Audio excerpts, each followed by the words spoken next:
Don't forget the maybe, baby. So here we go. Is the relationship over if the marriage proposal is declined? First off, If she said no to the ring, listen. so I'm saying bye-bye. No vagina is whack or dry. You just don't turn her on. I'm jugular out the gate, bro. Let's get into this. Dating someone you can have fun with is really unmatched. That's in my top 3. If I can't have fun with you, I don't even know how this thing gonna work. Hey, bro, give us the other 2. Fun and what else? Nah. All right, no, don't worry. It's all good. What else? That's why you can't tell your brother stuff in confidence, because they go, let's normalize bragging about women like this. Hey, now. Go back. I'm being honest. I feel like she started feeling the beat a little bit. Are you guys brutally honest with your friends, or do you hold back in order not to hurt their feelings? The honesty is not the brutal part. The brutal part is how the person perceives your honesty. If you're dating a narcissist at Christmas, you had better run.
Can you hear me?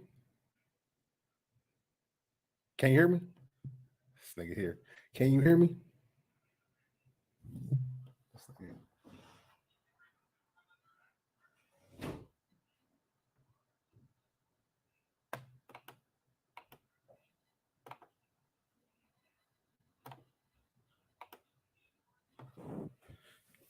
Can you hear me?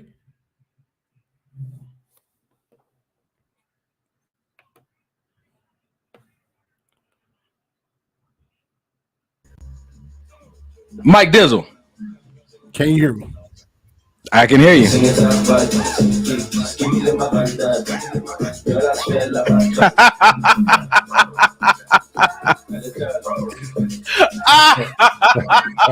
I'm over having a party with myself, bro. So I'm seeing you partying. I'm like, I don't hear nothing. Are my speakers not working? Listen, this is from the Wakanda after parties. I was telling you, you ever listen to a song, you didn't know the language, you just act like you know it anyway? Yep. Shalawan. One time. You know, wine, and toom pun toom now. Shaka doom doom now. The fact that you learn the words that you don't know. Sound it out. Amazing. Sound it out. That's amazing. Listen, yes, sometimes you just have to learn the words you don't know. That's the vibe, bro. That's good. Hey, why you dressed like you just finished doing a lick, bro? Where you coming from? The movies. Me and Denham went to go see Ant-Man. It's out? Yeah, it's been out for like a week or so. Oh shoot, I'm tripping, man. Yeah, it was actually pretty good. It was pretty good. That's good stuff, man. I like the Ant-Man situation. I'm going to check that out, man. Me and Mom went to go see Creed last night. How was that? All right, so I've been hearing great things about it. Don't tell me nothing about it. I'm gonna go see it next Saturday. Yep. You might want to take some tissue with you. One of those. Mom's was like, he's like, oh, I was expecting more, maybe like with the fighting and the action and stuff. I said, no, they were promoting this as a movie that was really intended to highlight Black men's mental health. I almost walked out at a few different points. You know what I'm saying? them being from LA and then talking about the stuff that happens in the, between, man, I was like, I could relate to their story and their history and their beef. Oh, bro, I was like, whew. Yeah, that was a good drive home. Thank you for giving me that little precursor so I can know what to expect going in. Yeah, because I know you was kind of blindsided. 1000%. I wasn't expecting it like that. I knew it was like, black men, they want to show you how black men should process their mental health, but the acting was top tier, bro. That's dope. It was, that's dope, bro. Yeah. Anyway, ladies and gentlemen, we see you in the audience. We see the numbers running up. Welcome to another episode of Maybe This Will Help the Podcast. We do apologize for not being here last week, but we was doing what we practice, what we preach on the show, man, handling our priorities. What you got, Mike? I was just looking at Amber, not knowing what she's talking about Ant-Man. I said Ant-Man, woman. Ant, like insects, not Ant-Man. Ant-Man. Wow. Everybody in their pronouns. Aunt, call me auntie, not auntie. I like it. Aunt man. That's good. What's up, man? Well, yeah. I don't know what you just said. You just said something that was important. No, I didn't. Oh, you were talking to Amber. That wasn't important. Yep. Ladies and gentlemen, welcome to another episode of Maybe This Will Help the Podcast, where we come just to share our perspective and our history in the world of relationships, not just romantic, but familial as well. Yeah. Platonic and naughty relationships. We come here to share in hopes that maybe something that we say or something that we've gone through may help you.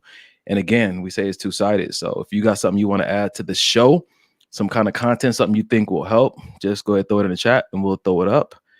And and we'll see what happens. Listen, this is all improv, nothing is planned.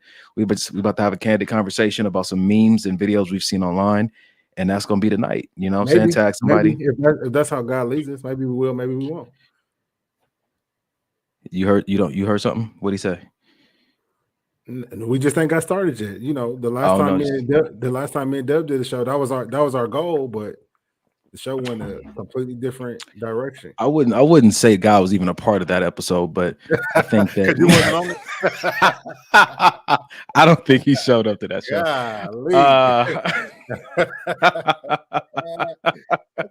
Okay. All right. Speaking of, all right, man. Let's check in real quick and then let's get into some of these videos, man. Check in, bro. Where you at? As much as you willing to share.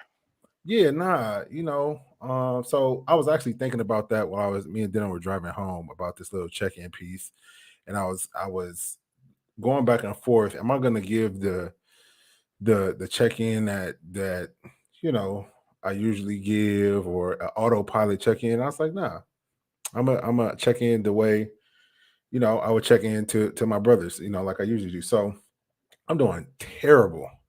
I am doing terrible. I am mourning the loss of my best friend, mourning the loss of another potential family member. You know, so you know, I'm not doing well at all. You know what I mean? I said me, Denim, and Jay sat on the couch. You know what I mean? They came in. She picked Denim up from my dash. They came in. I was already here, kind of cleaning up and sitting on the couch, and they came in. And you know, I had just finished breaking down before they got there. So you know how they walk in and you kind of straighten up, like, you know, dad got to go into dad mode and boyfriend mode and all of that. And they walked in and said, "What's up?" And me and Dylan were getting ready for the movies. And he came in and gave me a hug, and that was it. That was it.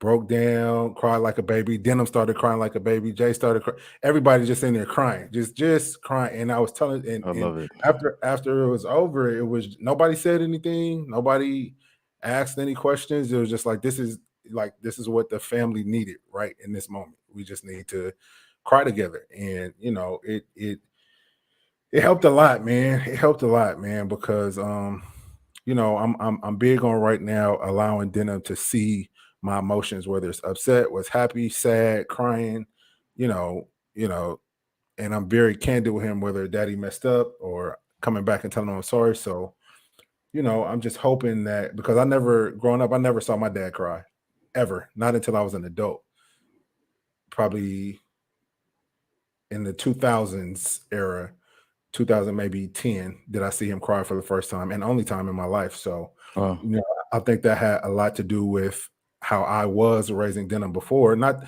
saying anything against my dad, because again, we can only go based on what we see as kids, you know what I mean? And that's what he saw from his dad. And of course, you know, unless something changes that's how he's gonna, you know, come at me or live his life. And I found myself doing that, and I quickly, actually, Jace helped me step out of that, like, you know, just bring out the softer side. Since his mom isn't around, you don't want him to grow up with just that one side. I'm dad and we're men, and you know what I mean. So yeah, man, it's been a journey these last, I say, 3 or 4 weeks, man, just dealing with death. And it seems like it's different death every single week, and not just death like, oh, you know, somebody that you heard of. No, I mean like close range death. You know what I'm saying? So I'm just navigating that and trying not to become numb to it, because I know that's where I can go. And it's just like, all right, well, there goes another one bites the dust type of mentality. So just trying to stay in my feelings and stay in my emotions and kind of sit with them. And, you know, if it's like, before they came, I was in the car, like screaming to the top of my lungs, you know what I mean? And just asking God, like, what the fuck is going on? Yeah. You know what I mean? So without me getting emotional right now, that's my check-in, brother. That's my check-in. Yeah. Well, we appreciate you not checking out, man, because I know every emotion you just talking about, and it you can be like, you know what, I'm done. Yeah. I'm done with all this. Yep. Yeah, all this is stupid. I don't. It's dumb. No, yeah, seriously. It's dumb. You know what I'm saying? You lose enough people close to you that you love, you lose your interest in being here. Mm-hmm. Where'd they go? I'm gonna go with them. Mm-hmm. You know, just to have a real conversation. Yeah. Man, I've been praying for you. Not to I'm not making light of the situation, but I am making light of the circle. You know, like we all go through things differently. And I think recently y'all found out that I'm the literal brother. So if you tell me don't call me, I'm okay. Yeah. I'm not gonna call you because you're okay. Yeah. Mike didn't say that. And so Mike has been checked on. I left you a voicemail yesterday. I was like, listen, this brother said, I don't leave me alone. Talk, call, check on me. I got you, bro. Man. So man. Yeah, and Jay as well, man. Y'all have been in my prayer. Only person I ain't prayed for is Lil Denham. We still beefing, but I'm gonna pray for him eventually. Yeah, he told me on site. Like I didn't know on what site. It meant. Yeah, he just said on site. I was like, okay, I'll leave that alone. That's between you. Yeah, but yeah, I'm nervous. You know, what is he, 11? We almost the same height. It makes me nervous. Facts. That's facts. Man, what's up with you, though, man? What's up? Man, like they said in the movie, man, I didn't subtract from the human population, and I didn't add to it. So I mean, I didn't kill nobody, and I didn't get nobody pregnant. So I'm doing all right. Yeah. I'm managing well, man. You know what I'm saying? Speaking of you know, losing loved ones, I had a chance to go back to buy my cousin's site. I saw that. Yeah. So it was cool though. We danced, bro. Well, I danced there and with his memories. You know what I'm saying? I turned on some music I think he would like, and you know, yeah, man, driving up to that, just started breaking down, crying, like, ooh, the hot tears. I thought I was gonna be okay. Yep. Walked over there. The closer I got, I was just like, you know, that heaving started happening. I was like, it's all good. I'm gonna keep going. So I went through that, prayed, and just reflected, and then turned on some music and kind of just got our Bob on together as if he was there. I know he's in a much better place, but you know, he's probably like, nigga, go live your life. I'm not there. Like, yeah, well, whatever, homie. I'm gonna be right here for a little bit. So I checked in with just, you know, our memories. Me and my mom said something the other day when we went to the movie. She was like, you know, thank you for making another intentional memory. Like we did it again. And I was like, that's one of the most valuable things you can have. Like when you think about when you, like, if you're locked up or if you're in a, you know, in a bad space, or you moved away from all the close ones, or if someone dies, like all you have is those memories. And so I'm intentional, man, about making the memories I want to have. Yeah. You know what I'm saying? With people. You know, if I don't spend time with you, then I'm not interested in really making memories with you. So just note that. I'm gonna stop being mean to people. Somebody told me that the other day. My honesty comes off too dry. But honestly, like for real though, like sometimes you don't really want to make memories with certain people. I'm not gonna go And down that's that path. fine. It could be a dark No, path. but, I was about to. that's fine. That's fine. I'm getting into that kind of vibe myself, and it just has to be okay, because at the end of the day, this this mental health thing is a really, really big deal, man. And without going in deep into the story, my guy that passed has some mental health issues. Let me not say my God. Let me not downplay it. My brother that passed had some mental health issues, and you know what I mean. It's just one of those things that we tend to take for granted. And what you saying, like my not wanting to make memories with certain people, that's okay. It has to be okay, because that can that can cause stress. Like, God, I told this person I was gonna go do this. I don't want to do it. Yeah. You just go do it anyway, and you know what I mean. Why add that? What's the heart you doing it from? You know, everybody ain't for every season. You know. Yeah, man. Yeah. I was talking to one of my friends about my friends, and I was like, you know, for a good majority of my life, I felt like, you know, if I didn't talk to certain people anymore, I'd be okay, but they'd be devastated because of how intentional I was with what I brought to the table. No love lost, but you know, you can't expect people to be devastated when you didn't really bring nothing, you know? And I'm not the kind of person that demands two sides in a friendship. I do friendships because God told me to do friendships, and I pour in because I answer to him at the end of the day, you know, and I leave when he tells me to leave. I don't make it about the other person and how I'm feeling. So anyway, the rest of my check-in work is going pretty cool. Ever since we got back from San Diego, I've had a new perspective on how I'm handling my day-to-day life. So it's a lot of craziness going on at work, but I haven't been stressed. I haven't been anxious. And these situations are normally situations that will kind of put me in that space. But I've been good. I've been so good that I've had extra to pour into other people who are stressed out. So, you know what I'm saying? A good getaway, man, is medication. Sure. The situation with the young lady that I'm dating is going well. We're having great conversation. I've never dated somebody like this with this format before, so that's going well. Yeah. What else am I doing? Going to the gym, getting massages, and reading God's word. So yeah. ain't much else going on. Just trying to stay dry in this rain. That's about it, bro. Right. That's good, man. It's good to see your face, man. Yeah, I say that every morning. You know, I'm like, But when you say you lie, you see the difference? I love you, Mike. Speaking of lies, you don't got nothing good to say. No, we was talking about telling lies. I just thought, okay. Oh, got it. You ready to start this show, bro? Ladies and gentlemen, are you ready to start the show? Jump in the chat. Let us know if you're ready and tired of hearing us check in and talk about our emotions. If you are, log off, because we're going to be talking about them all night. Advocates for mental health. And please, if you listen to this show, don't log off at the end of the show when we have our mental health segment. Pookie, please don't log off. Stay on the show, because you never know, that content might be a conversation you're going to have with someone you care about this week, and we want to equip you guys with the resources. Talking about relationships isn't, you know, we have fun with it, but it's a hard conversation for a lot of people. Some people have been through hell. They've had like a spiritual attack on their relationships forever, and so some of these topics that we make light of are devastating for certain people, and they go into a really dark space after hearing some of these things. So just be prepared to give them a resource that can help them out of that dark space, process some of those things, and heal from it and come back even stronger, you know? Yep. We'll punch her in the throat. Ooh, Pookie Sunshine. What happened to DTF? I ain't Pookie Sunshine. Come on. Look at that. God done changed her name. Yeah, I like that. Yeah. I like it. P.S. Pookie Sunshine. All right. So how about this, bro? Let's go ahead and get this thing started. What is this? What causes a woman to lose? Oh, I don't want to start with that one. All right. Let's get you. I want to get your take on this one, bro. Being that you're in a relationship, and I'll probably be in one in 4 days. But let's talk about this for I'm just optimistic. It's going well. It's going well. Dating. The words you're using is throwing me. Every time I hear you say it, it makes me cringe. What the Wait, fuck is well? What is well? what? Why cringe, bro? You don't want me in a relationship? I do more than you know. You and Jay just want me to be single. No, but what is well?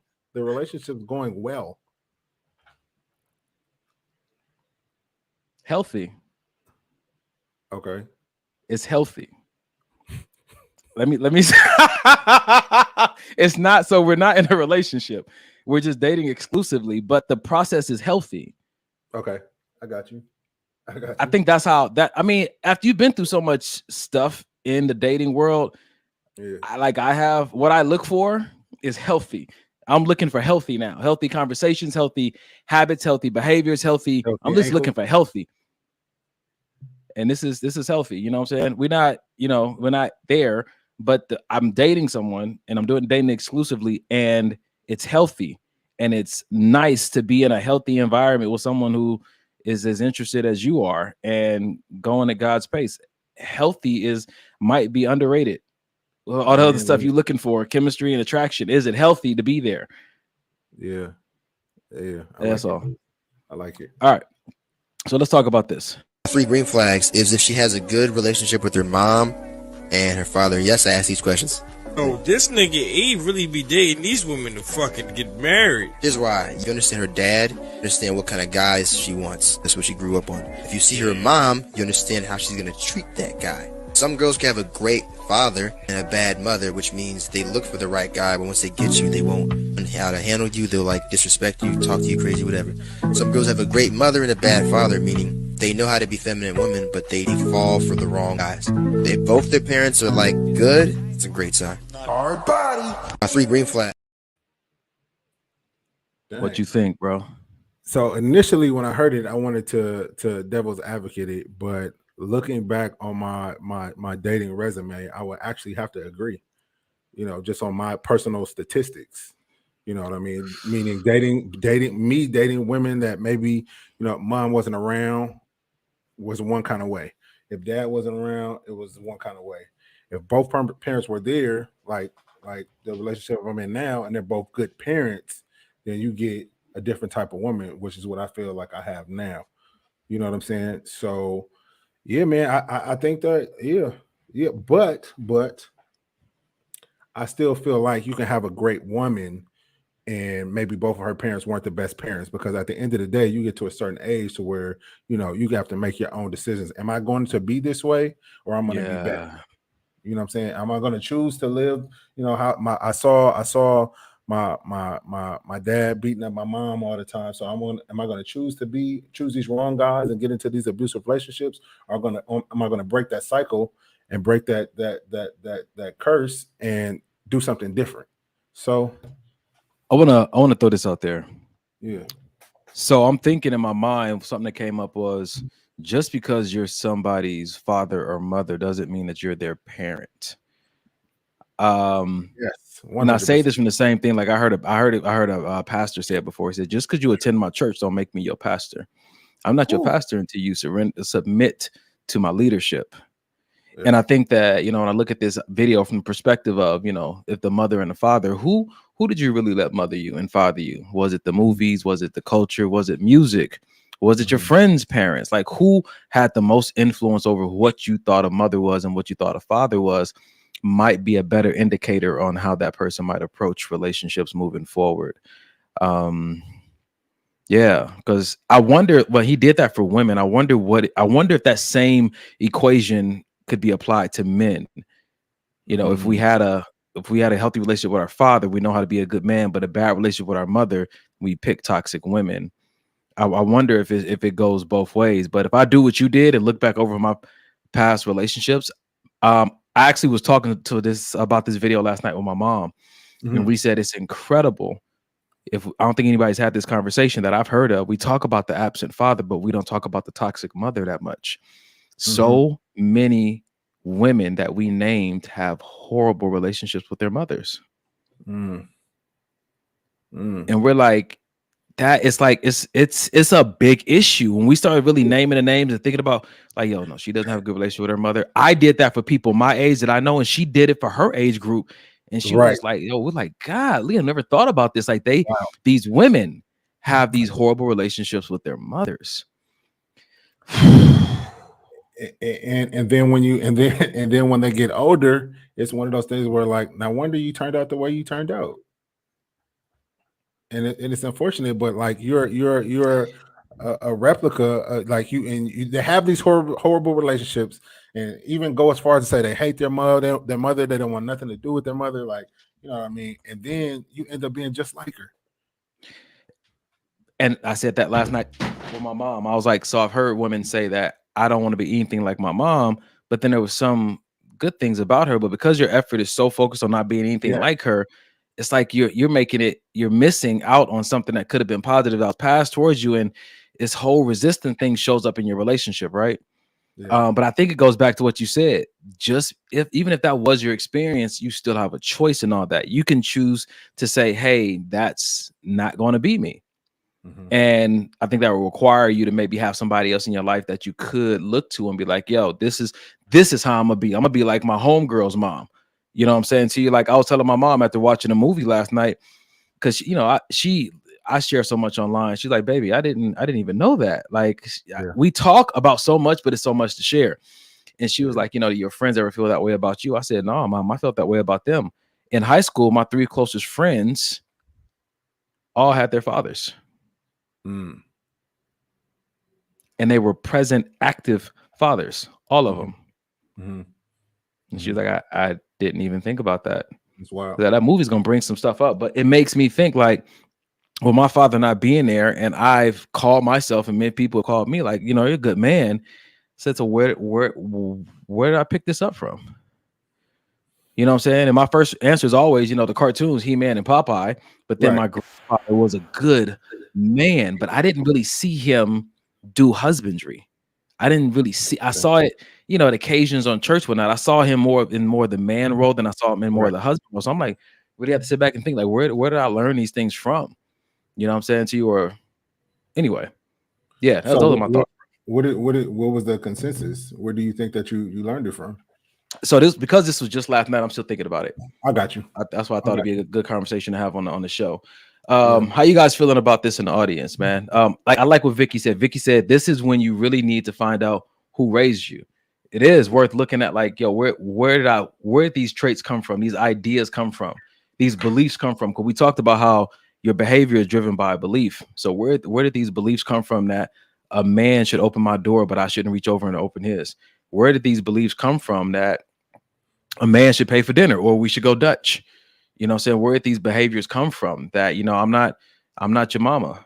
I ain't gonna be, you know, taking care of you like, you know, little baby. I ain't gonna be cooking for you and all that kind of stuff. Like, or I need to make sure my man is well fed and put your head on my lap. Yeah. It's interesting. It really is. I like to hear some stuff from the ladies though, because I know for me, I think that kind of like you said, how sometimes you look at your homeboy's mother or father and say, I want to be a father like he's fathering him. And I think I do that a lot now with parenting. You know what I mean? Some stuff I take from the way I was parented, but some stuff, you know, it's almost like okay, I like that parenting style. I choose a little bit of that. I choose a little bit of that, and then you cultivate it and make it your own style. And for me, that's what's worked best. I like that. You know what I mean? I like that. And it's one of those things, because even my parents sometimes, oh, well, I wouldn't. Yeah, that's fine. I know you wouldn't, but I would. So this is how I'm going to.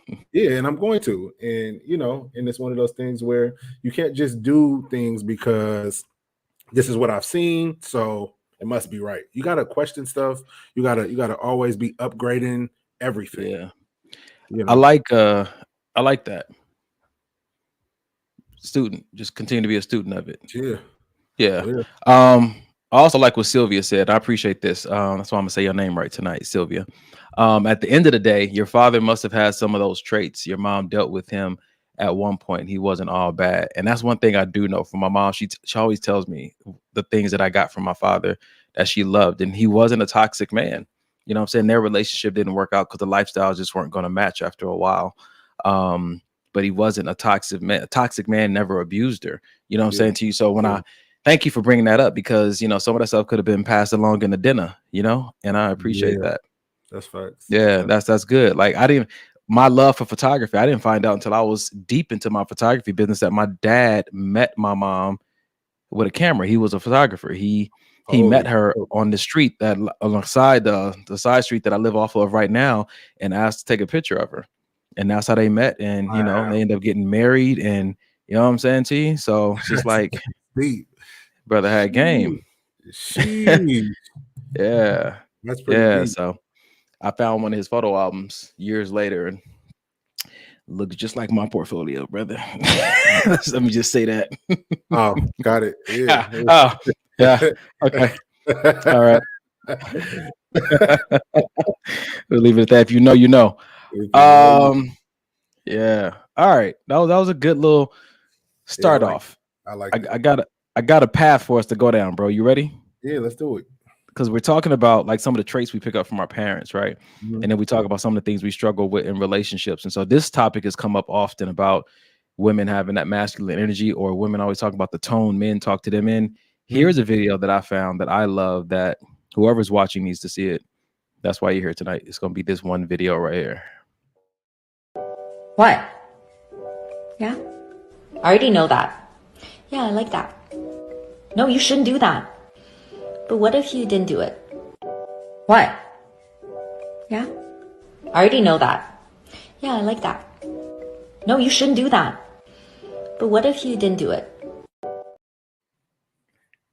How to be softer. Just simply how really to be. Good. What do you think, bro? I think it's really good. And what's funny is me and Jay, like for me, because I'm so used to her being soft, when she does the what, or because she does things like that from time to time, I'll be like, whoa, are we good? Like, did I do something wrong or whatnot? But I just think it's good. Like I was telling my boy the other day, like, when you're in a relationship or marriage or whatever the case may be, you're on the same team. Like, you're my partner. And then as a man, your woman is the softer sex, the softer one in the relationship. So she should be treated as such. You know what I'm saying? Like, I don't gotta enforce my will and bogart my way. You ever wanted to treat a woman soft and and she wasn't soft? Yes. It's like, wow, I'm trying to come to you tender. Yeah, but then it's women that think that's a sign of weakness. Yeah. And that's unfortunate. That's unfortunate, but I also believe that's because of the past relationships they've been in, or what they've seen, or whatever the case may be. But or maybe that's what they need.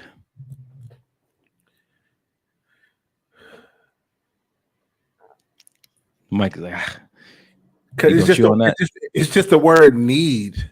It's just the word need. I look at it from this perspective. I'm trying to do less of, because this works for me. I know it'll work for everybody else.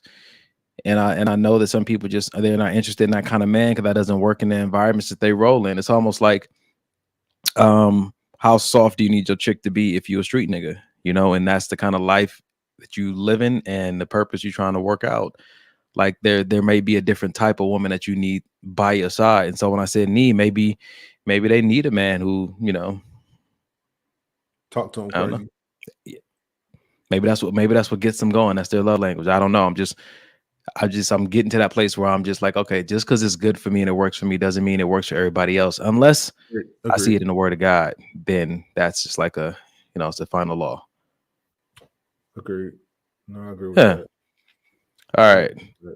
What? She said she wanted you to treat her like Teddy Pendergrass. Teddy P. Listen, you want to talk about it or not?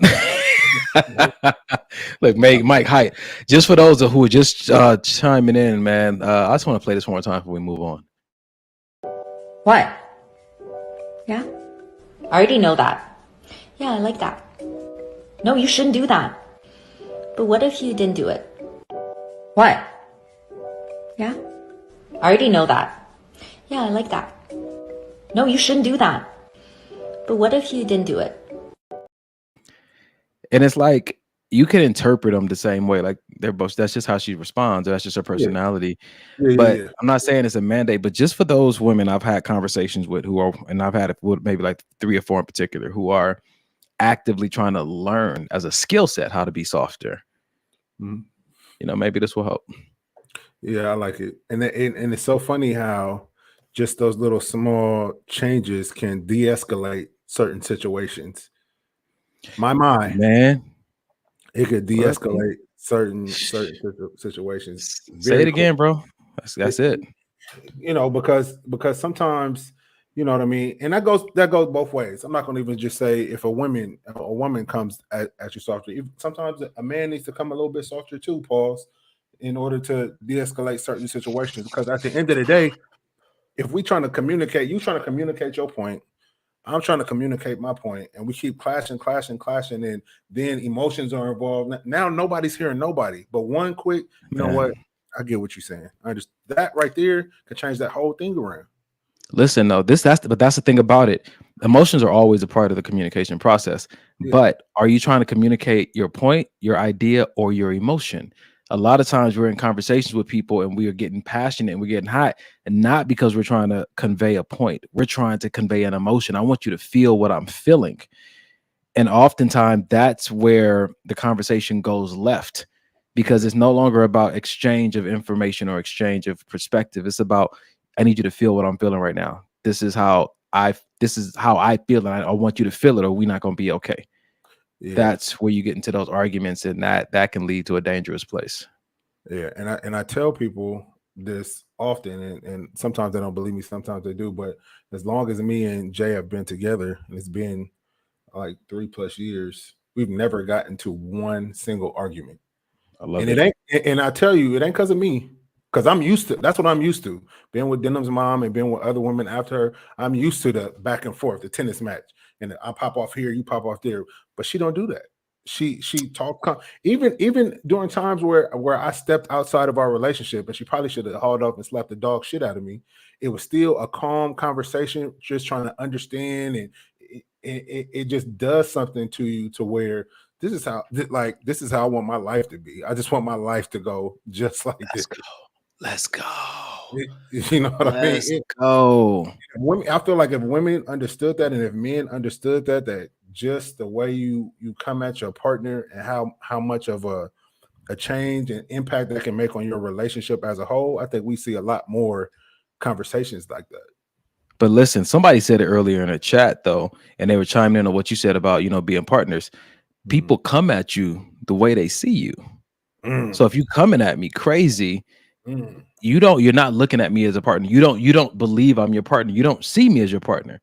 Yeah. Almost to say maybe you never have, unless you just have these momentary moments of like, oh shoot, I guess I'm tripping right now. But honestly, people come at you from their place of belief.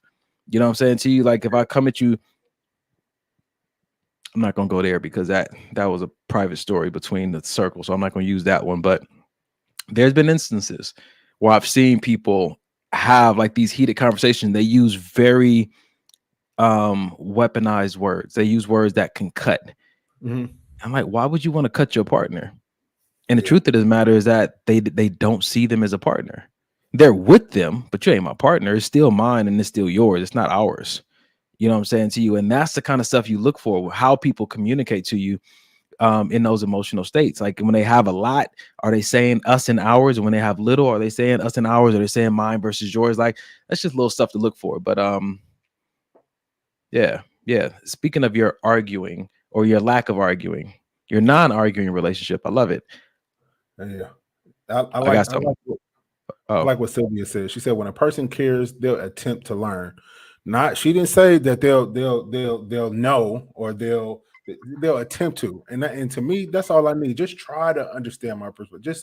Just take a minute and just try to or attempt to see where I'm coming from or what I'm saying. Because some stuff we say, like I was telling Janae last night, we don't have the same mind. We don't think the same about a lot of things. We come from different backgrounds, different worlds, different types of relationships we've been in. So I may say something, it may make complete 100% sense in my mind. Yeah. To you, it may sound like the craziest thing you've ever heard.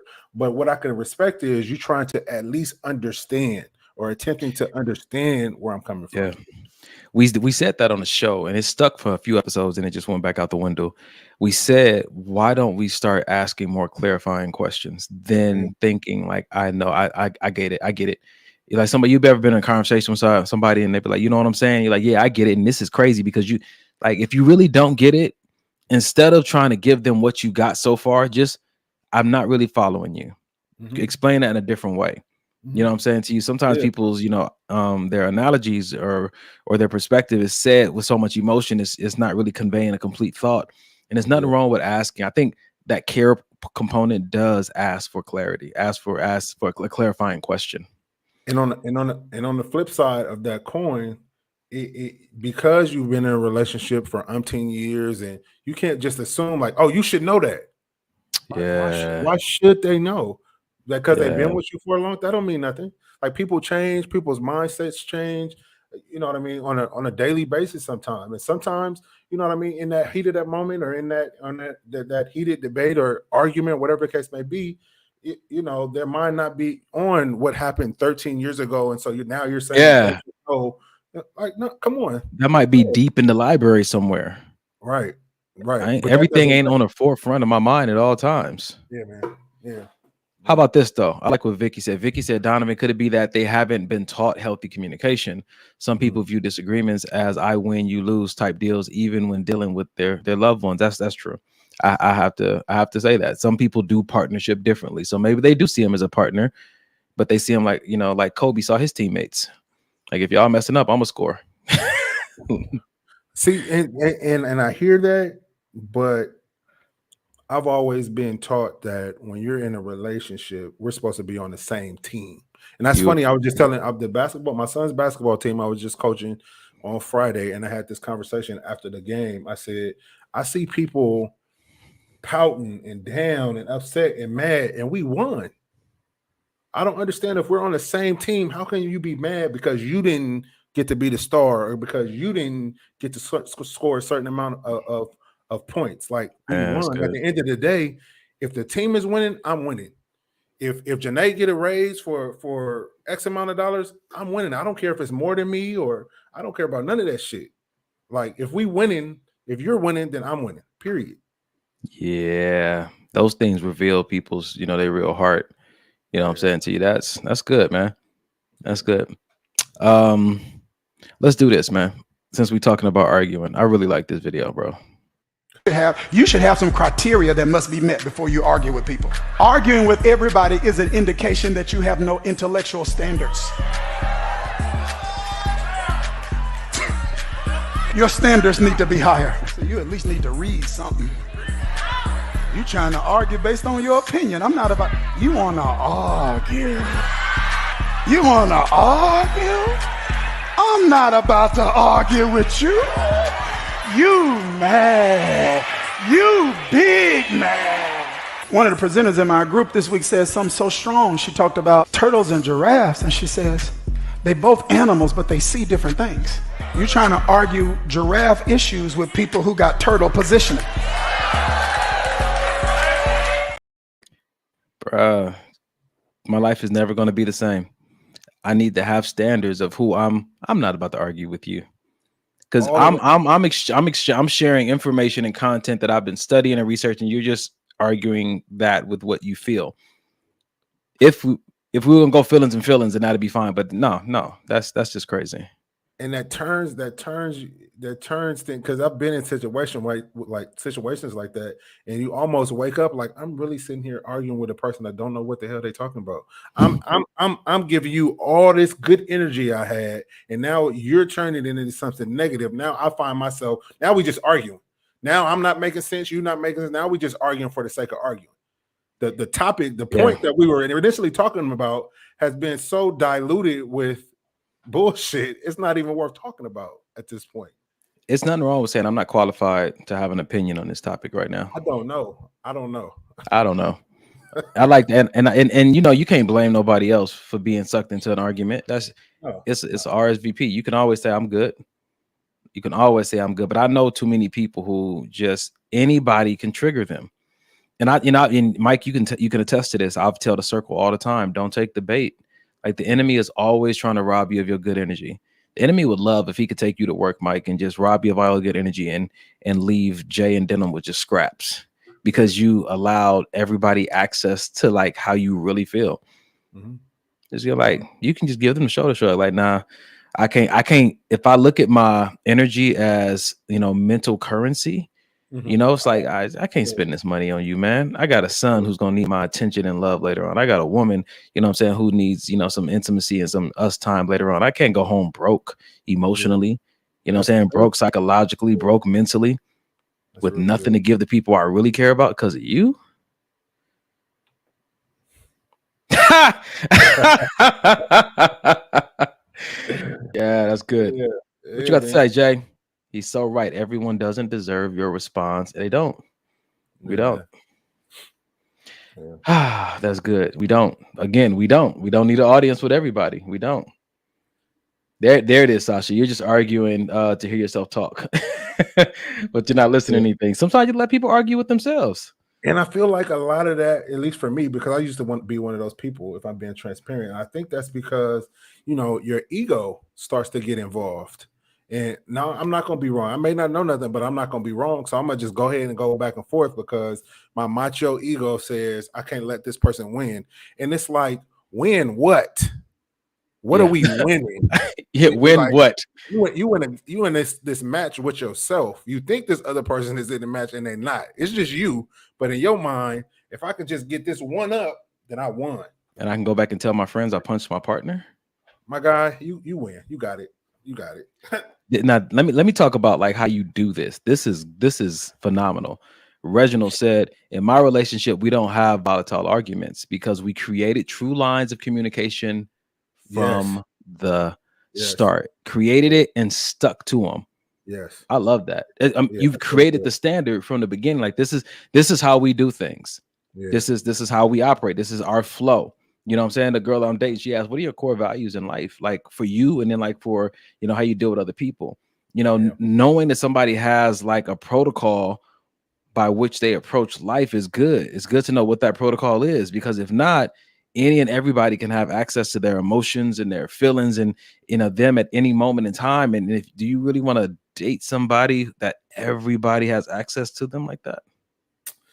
Yeah, no, I feel that. But I guess no, it is. But what happens though when you're in a relationship with someone, whether it be a friendship, a romantic relationship, a marriage?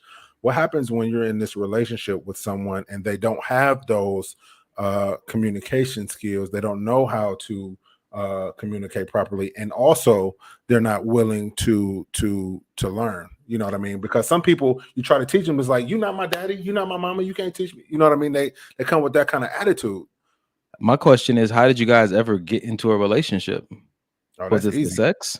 I was about to say that's easy. Sex is the number one relationship. You don't, but now that you ain't got to get into a relationship to have sex with people these days. That's facts. That's true. It's interesting the people that we find ourselves in relationships with. Like, for what reason are you guys in a relationship? Yeah. To do what? Yeah, exactly. I mean, that's where it is nowadays, because pretty much people are giving it away. If you want to go on dates, you want to have sex, you want to go on trips together, you want me to buy you stuff. Like these days, nobody's requiring a relationship for that. Yeah. All right. Speaking of why people get into relationships.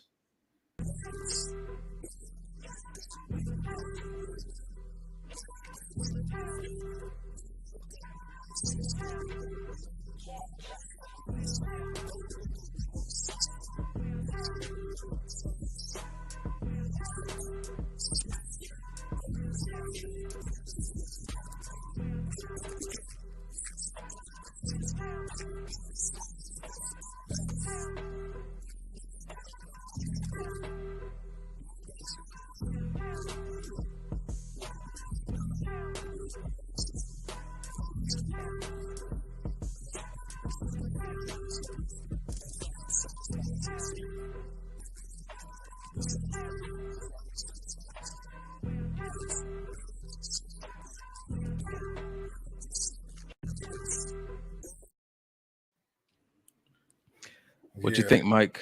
What you think? He said, Again, this is, yeah, I was about to say, yeah. Initially, I wanted to be like, nah, you can grow to love somebody, right? You know what I mean? Because I've been attracted to women before, and it didn't have anything to do with physical attraction. It was like we sat down, had a conversation, like, man, she's cool. I want to talk to her again. Like, I want to get to know her. I want to spend some time with her just because that first initial conversation was so dope. And then later on down the line, like, oh shit, she kind of cute too. Huh. But that wasn't my first, you know what I mean, go to. I'm wondering, I think there's a video I do have about that too. Like, and I think you commented on it this week, Mike. Just because you vibe with somebody on a communication level doesn't mean that's the person you're supposed to be in a relationship with either. Yeah. You know what I'm saying to you? But somewhere I want to run this video back one more time because I think he said that, am I mistaken? Did he say there wasn't enough lust in the relationship, or wasn't enough lust in the beginning? He wasn't lusting her enough in the beginning. So now and I think that, that's the part I really want to have that conversation around, because I know a lot of people, especially in the religious sector, like, nah, lust is bad. You know what I'm saying? And I've learned that there's a big difference between lust and love. Lust and love look a lot like each other until it's time to sacrifice. But does that make lust bad? I don't necessarily think it's bad. I think it's bad when that lust begins to take over all your damn senses, and all you can think about is having sex and this and that. But to say, damn, she look good, damn, she fine, golly, to me, that's cool. There's nothing wrong with that. Like, to me, that's a strong attraction. That's what the definition of lust is: a very strong sexual desire. Boom. And I want to have that, because if I don't, then what are we doing? You might as well just be my homegirl. You know what? I asked somebody this one time, and I said, what is it that you need from me that I can't give to you as your friend?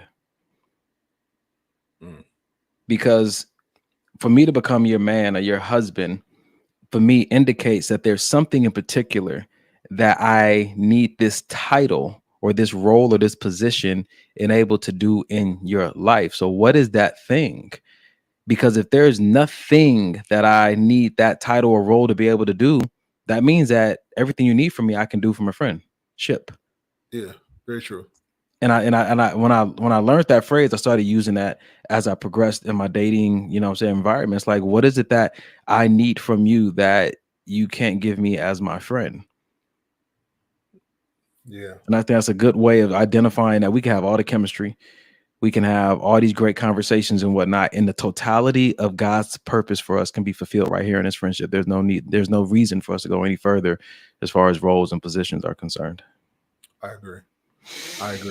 And again, to me, lust is not just doesn't have to just be a physical, like her body, or I want to have sex with her, because I have very beautiful friends that. Oh, thank you, bro.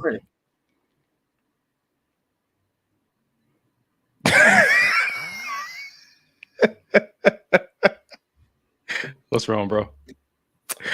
I got you. Don't worry about it. Here we go. I don't like it. I don't like it. I don't like it here. You wouldn't like it. Nobody likes it. Nobody likes it here. Yo, that's exactly what your face. Nah. Yeah, that wasn't it. That's not. You're not about your beautiful friends. No, okay. So all right. This nigga. I don't even have the co-sign for me tonight. Thank you, Vicky. I love it. Nah. So I have very beautiful homegirls who I've never done anything with, never lusted after any of them, nothing like that. But they're beautiful. Like, they have nice bodies and nice shapes, and you know what I mean. But it's just like that's not there. That feeling is not there for them in particular. So that's why I feel like lust is it could be a little bit more than just I like what I see. You know what I'm saying? Ooh. So you don't think that lust is just definitely tied to sexual? I don't. Nice. I'm gonna agree with you on that. I do not. We're gonna just change the whole definition in dictionary. Nobody cares. They did it. We can do it. Come on, bro. On buds.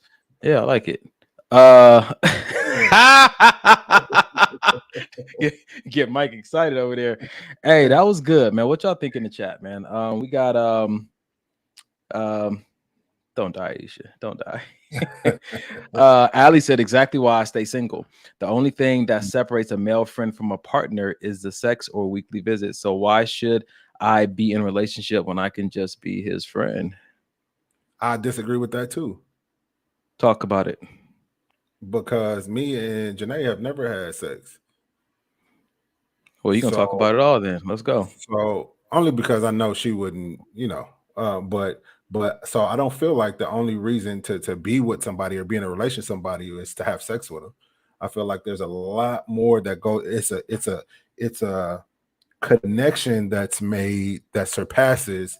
I just want to be in a friendship relationship with you. It goes a lot deeper than that. You know what I'm saying? It's the romance of it. It's the I want to take care of you. Like, come here, get in my arms. You know what I'm saying? It just goes so much deeper than just my homegirl. Because we are that too. You know what I'm saying? But it comes a time where that thing grows and grows and grows, and it don't necessarily just have to do with sex. I want to take care of this person for the rest of my life. Yeah. I'm getting married next week. No thanks. I am already in a relationship. What? Mike, was that my payback? I don't like it. I don't like it. I don't like it here. You wouldn't like it. Nobody likes it. Nobody likes it here. All right, man. We're moving on to the next video because Mike is tripping. Mike is tripping. Sylvia said, "You ready, bro?" Is she talking to you? Sounded like it, right? Yeah. I said it sounded like it. Sheesh. It does. It does. So clearly you want a liquor. Because that was the name of that video. All right. So this is gonna be Mike in 40 years, y'all. She's out until she did get that music. Okay, thank you. She's out until she did get that music. Okay, thank you. And that brother scooped up them saggy titties and just held them close. I love it. Pray that my relationship is like that when I get that old, man. That's a beautiful thing, because you got to think they've been through everything at that point. Like, yeah. like, and they still have that because you know what it is? They're not seeing through the eyes of how she looks now. He's seeing her back when she was in her 20s and she was, I'm still fine. And that's the vision that he has of who she is right now. He don't see the saggy titties and the hair falling out. Or he can't see no more, Damn. Huh? Wow. Well, sheesh. Hey, because you may be onto something with that too. Maybe he don't even know. Maybe he don't even know who she is at this point anymore. Who knows? What? Bitch. That brother went all the way. Damn. Dementia made you attractive. Golly. I don't like it.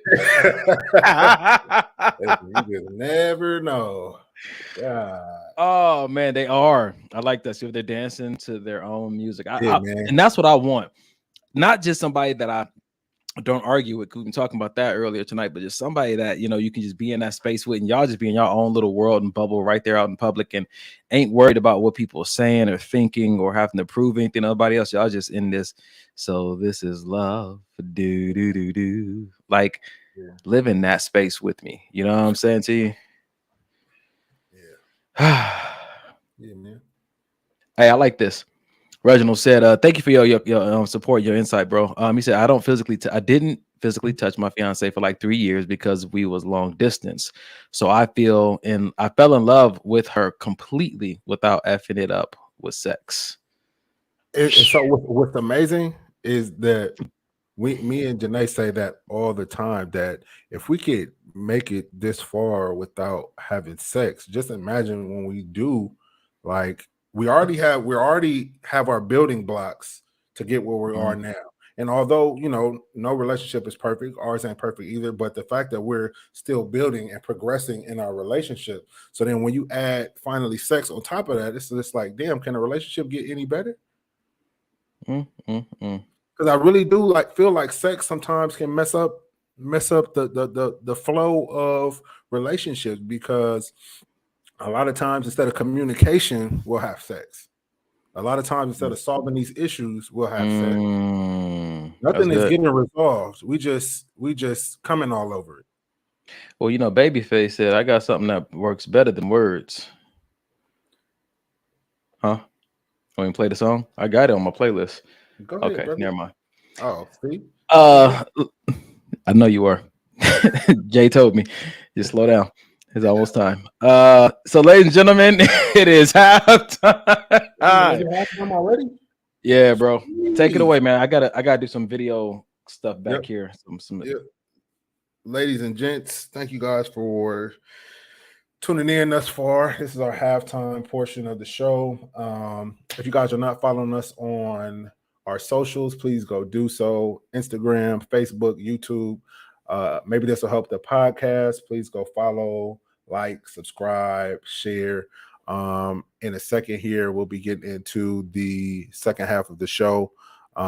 Pretty much like the first half, we're going to be going through some of the videos and kind of dissecting those. Please feel free, like you guys have been pretty much the entire show, chiming in over here on the sideline, whether it's YouTube, whether it's Facebook, whether it's Facebook, YouTube. Yeah, one of those two. Please feel free to chime in. We definitely want to hear from you guys. Also, nobody pays us to do this, unfortunately, yet. Nobody pays us to do this yet. So pretty much anything that we have to pay for, whether it be to be on StreamYard, whether it be for events like we had the live show, all of that pretty much comes out of pocket. And so we don't have to reinstate our OnlyFans page that we had for about 2 minutes. We had an OnlyFans page. Donnie, you got the rest of this? Is right here. Yep. Nigga, ready. There. Show us the money. We ain't got no donations in a while. Listen, the truth is the truth, brother. Listen, the truth will set you free. The truth will set you free. We ain't got no donations in a while, and y'all be wondering why some Sundays we don't make it online. I'll tell you right now, this is a community effort. Brothers got bills to pay, and they be charging an arm and a leg. Mike had to pawn off denim to keep us on air last month. You know what I'm saying to you? So if you'd be so kind to go to our Cash App, $ maybe this will help, or go to our email at maybe this will help podcast@gmail.com, and we can hook you up with our Venmo and Apple Pay. We're gonna make it easier, y'all. We're gonna get the rest of the stuff situated so we can look more serious about taking your money. So we appreciate you. And I don't like it. I don't like it here. All right. Remember, during the halftime, we also support our small businesses. So if you have a small business, or if you have a big business and it's really small, but you don't want to tell nobody it's small, shoot us a DM and we can promote it during the halftime and let people know. Like Mike has a printing service, and Donnie's a photographer. Yeah, you know, a good one at that. And OnlyFans connoisseur. I ain't been doing photography for a minute, bro.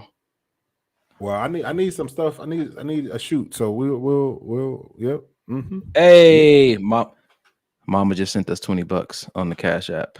Thank you, Mom. Love you. Thank you, Mama. Thank you for marrying my dad too. Just put that out there, especially after Sylvia got me thinking about the traits that I got from you. You got a good picker, Mama. You got a good picker. Appreciate you. Yeah. She tells me all the time how much like him that I am, and like, you know, all the great qualities he have. I was like, brother was absent, but he left me with some good stuff. I appreciate that. I really do. I appreciate how he did his life, I guess, before crazy story before we move into the second half of the show. He already had my name picked out before he met my mom. I was not an afterthought. He said, "No, his name's gonna be Donovan D. Donnell." And my mom was trying something, and he wasn't going for it. Like that's probably the thing that helps me in my identity more than anything, knowing that I was already not only chosen by God, but like this is gonna be his name. He's coming. Wow. I'm setting a way for him. That means that he was thinking about me long before he had me, and his day-to-day choices might have been impacted by my coming. He known that I was coming one day. So I just. I made up my whole story in my head. It makes me feel good, and I like it. I was about to say either that or mom lied to you. I mean, either way, we are here now. So. I don't like it. I don't like it. I don't like it here. You wouldn't like it. Nobody likes it. Nobody likes it here. I'm moving on to the next video, man, because you're stupid. Yeah, I'll take that. Ladies and gentlemen, tag somebody who needs to join in on the second half of this show. We're about to get started with a little something like this. Why do women disrespect men? Let's find out. You guys know why we disrespect you guys, right? Okay, this looks like for the women that love you, that get out of pocket, okay? Because there's just like some naturally psychotic women that's like she's just gonna be out of pocket for everyone. So the way there's a doctor, his name is Dr. Egeritz. He talks about love and respect, right? And it's in the Bible too, where women are commanded to respect their husbands and husbands are commanded to love their wives, right? And there's a reason for that. And so when I feel unloved, we tend to get disrespectful. And then if you feel like I'm disrespecting you, you're going to go out of your way to make sure that I don't feel loved, and you're not going to cuddle with me. And it goes into this cycle, and you never know when to hop off, because it's like, well, do I want to hop off? No, he should hop off. When really it's like, once you know you're in the cycle, you should just hop off just for the greater good. Whoever figures it out first. So yeah, I think that's a common thing. Cause, when men blow up, nobody ever asks, what did she say? And I feel like we should start asking, because it's really bad. And it's mad because you guys know why we disrespect you. Can I run that back one more time? Yes, please. Yeah, just. Okay. You guys know why we disrespect you guys, right? Okay, this looks like for the women that love you, that get out of pocket, okay? Because there's just like some naturally psychotic women that's like she's just gonna be out of pocket for everyone. So the way there's a doctor, his name is Dr. Egeritz. He talks about love and respect, right? And it's in the Bible too, where women are commanded to respect their husbands and husbands are commanded to love their wives, right? And there's a reason for that. And so when I feel unloved, we tend to get disrespectful. And then if you feel like I'm disrespecting you, you're going to go out of your way to make sure that I don't feel loved, and you're not going to cuddle with me. And it goes into this cycle, and you never know when to hop off, because it's like, well, do I want to hop off? No, he should hop off. When really it's like, once you know you're in the cycle, you should just hop off just for the greater good. Whoever figures it out first. So yeah, I think that's a common thing. Because when men blow up, nobody ever asks, what did she say? And I feel like we should start asking, because it's really bad. And it's mad because you guys know why we disrespect you. What you got, bro? I really loved whoever figures it out first should be the one to look. White flag. Yeah, white flag. Yeah. Because I get it though. In the heat of emotions, and you guys may be arguing and going back and forth, and maybe the subject is kind of tender. We tend to forget that, like, sometimes we just get caught up in those moments. But the moment you realize, like, yo, this is going way too far, that's the time to nip it right there. Like, yo, wait, whoa. What are we doing here? Like, what are we doing? Yeah, let's and I, you know what? I got that from my homeboy, but shout out to my brother Carson. But anyway, let's stop for a second. Let's breathe. If we need to come back to it, don't tell me to breathe.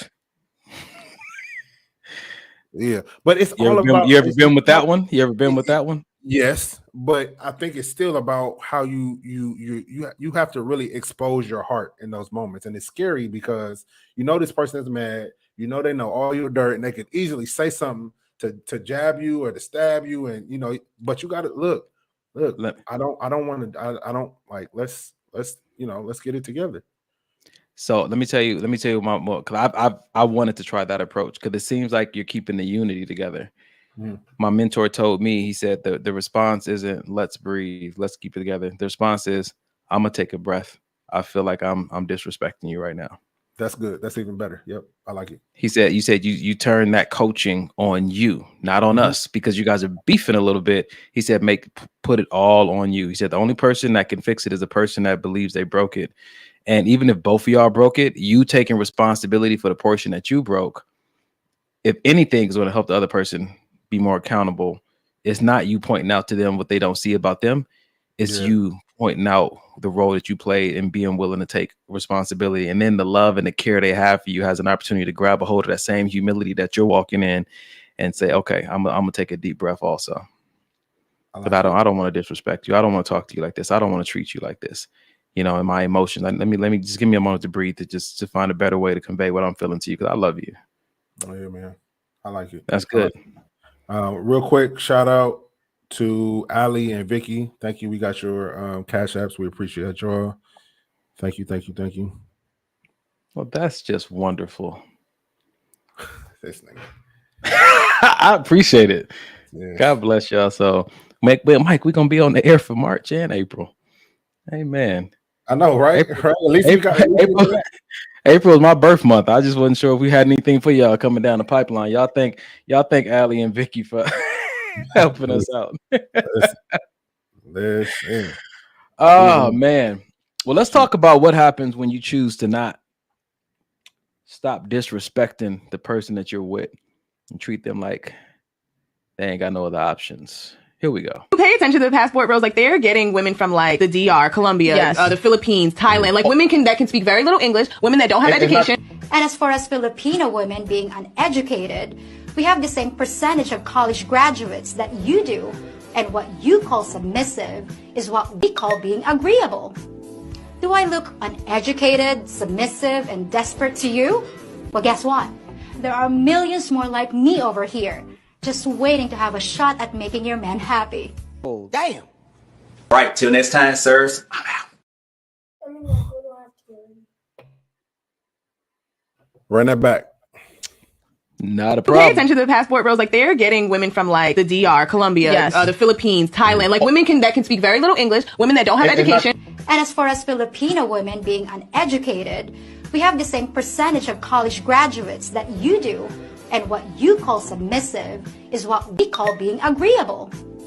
Do I look uneducated, submissive, and desperate to you? Well, guess what? There are millions more like me over here, just waiting to have a shot at making your man happy. Oh, damn. Right, till next time, sirs. I'm out. So I had to go online and look up the passport bros. Like, who are these people? And so they are literally people, men who get their passports and go find women in other countries and they wife them up because they have this philosophy of like they're done with Western women. You on mute, bro. Wow. Yeah. Interesting. Dude, and it's crazy how the lady was like, yeah, they're uneducated and they're just submissive, and she was like, we're agreeable. Like we just call that being a cooperating. Like that. Somebody asked me what's one of the most important things to you in a relationship, and I said cooperation, and they made this face because they were like, and what do you think cooperation is?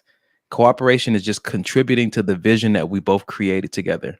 I didn't ask to control you. I just asked you to contribute to the vision that we both agreed upon. That's cooperation. And that's so good. And it's so unfortunate that people look at words like that and think they mean control.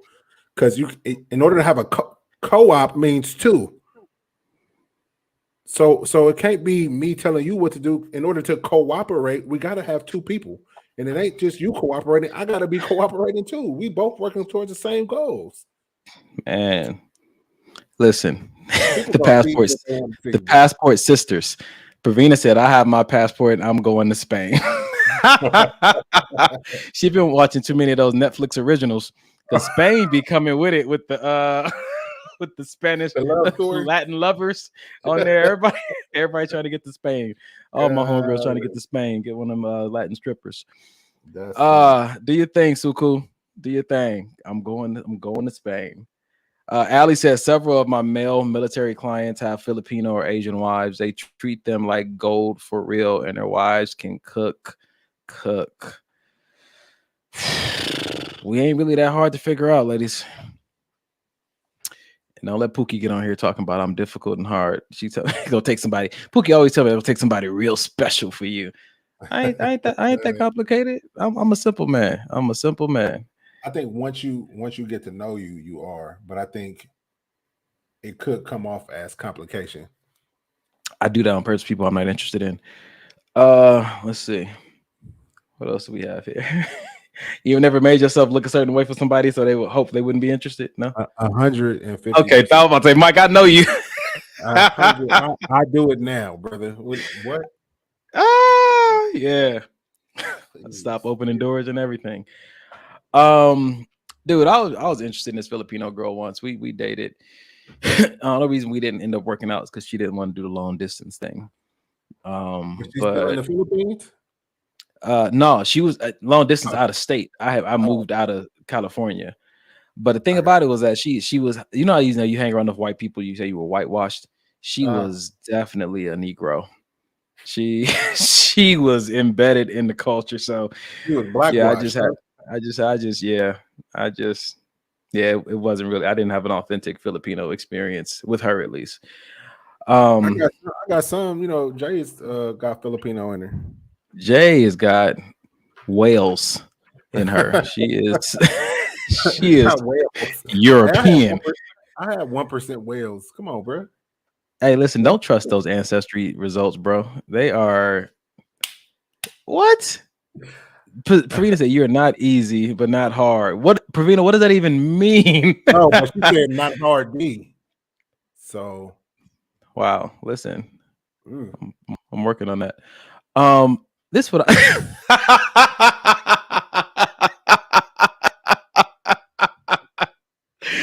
Listen, this is classic. This is classic woman behavior. I love Pravina. Pravina always uses this phrase, yes, no. She'll respond to you by saying yes, no. Like, which one is it? Yeah, no, but which one, woman? She just likes to choose both things. She's scared to miss out on something. I love you, P. Diddley. All right. So many issues. All right. So speaking of, since we're going down this path of leaving the country to find what you're looking for, and people going to those extremes, sometimes I think that we misposition people. And this is I think this might be the video you talked about earlier, Mike, but I think sometimes we meet people and we use them for the wrong reason. And I think that's part of the problem. I think me and Errol had that conversation before about you meet someone and they're not good for a girlfriend, so you just discard them. It's like, but it's so many other positions and roles and support you need in your life. Just because the person didn't have good chemistry and it wasn't good sex doesn't mean that they don't have a place here. But check this out.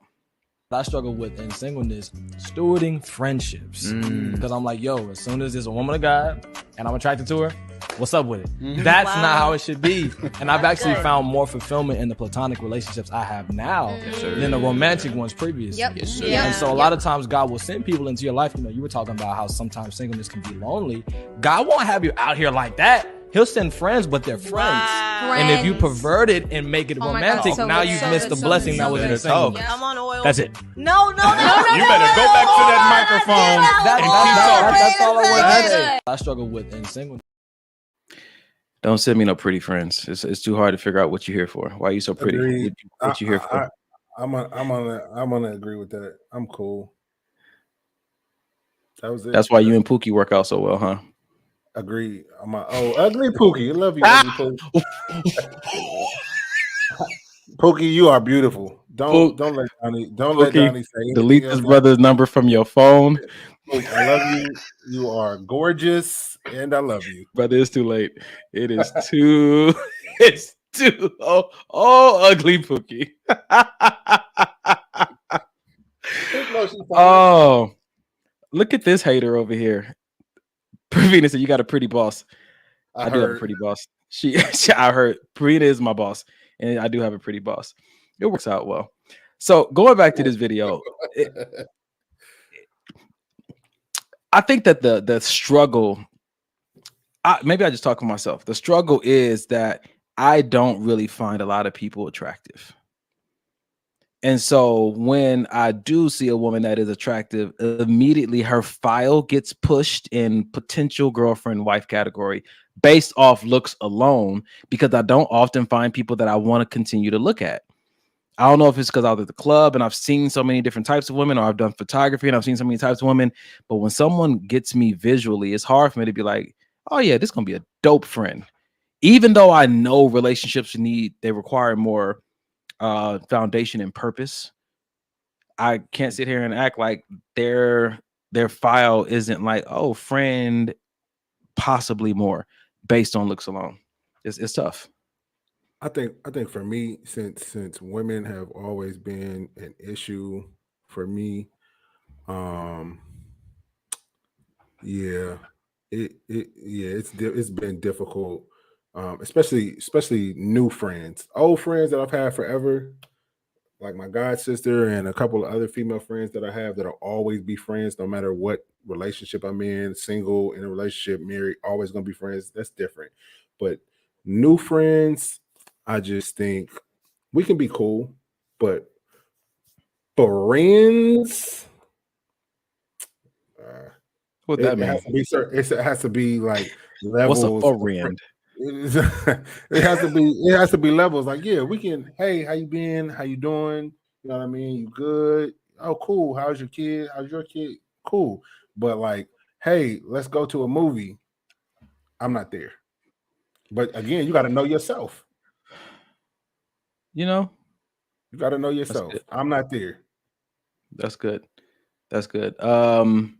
Speaking of knowing yourself and what you need to watch out for, I think this is a good video for us to do next.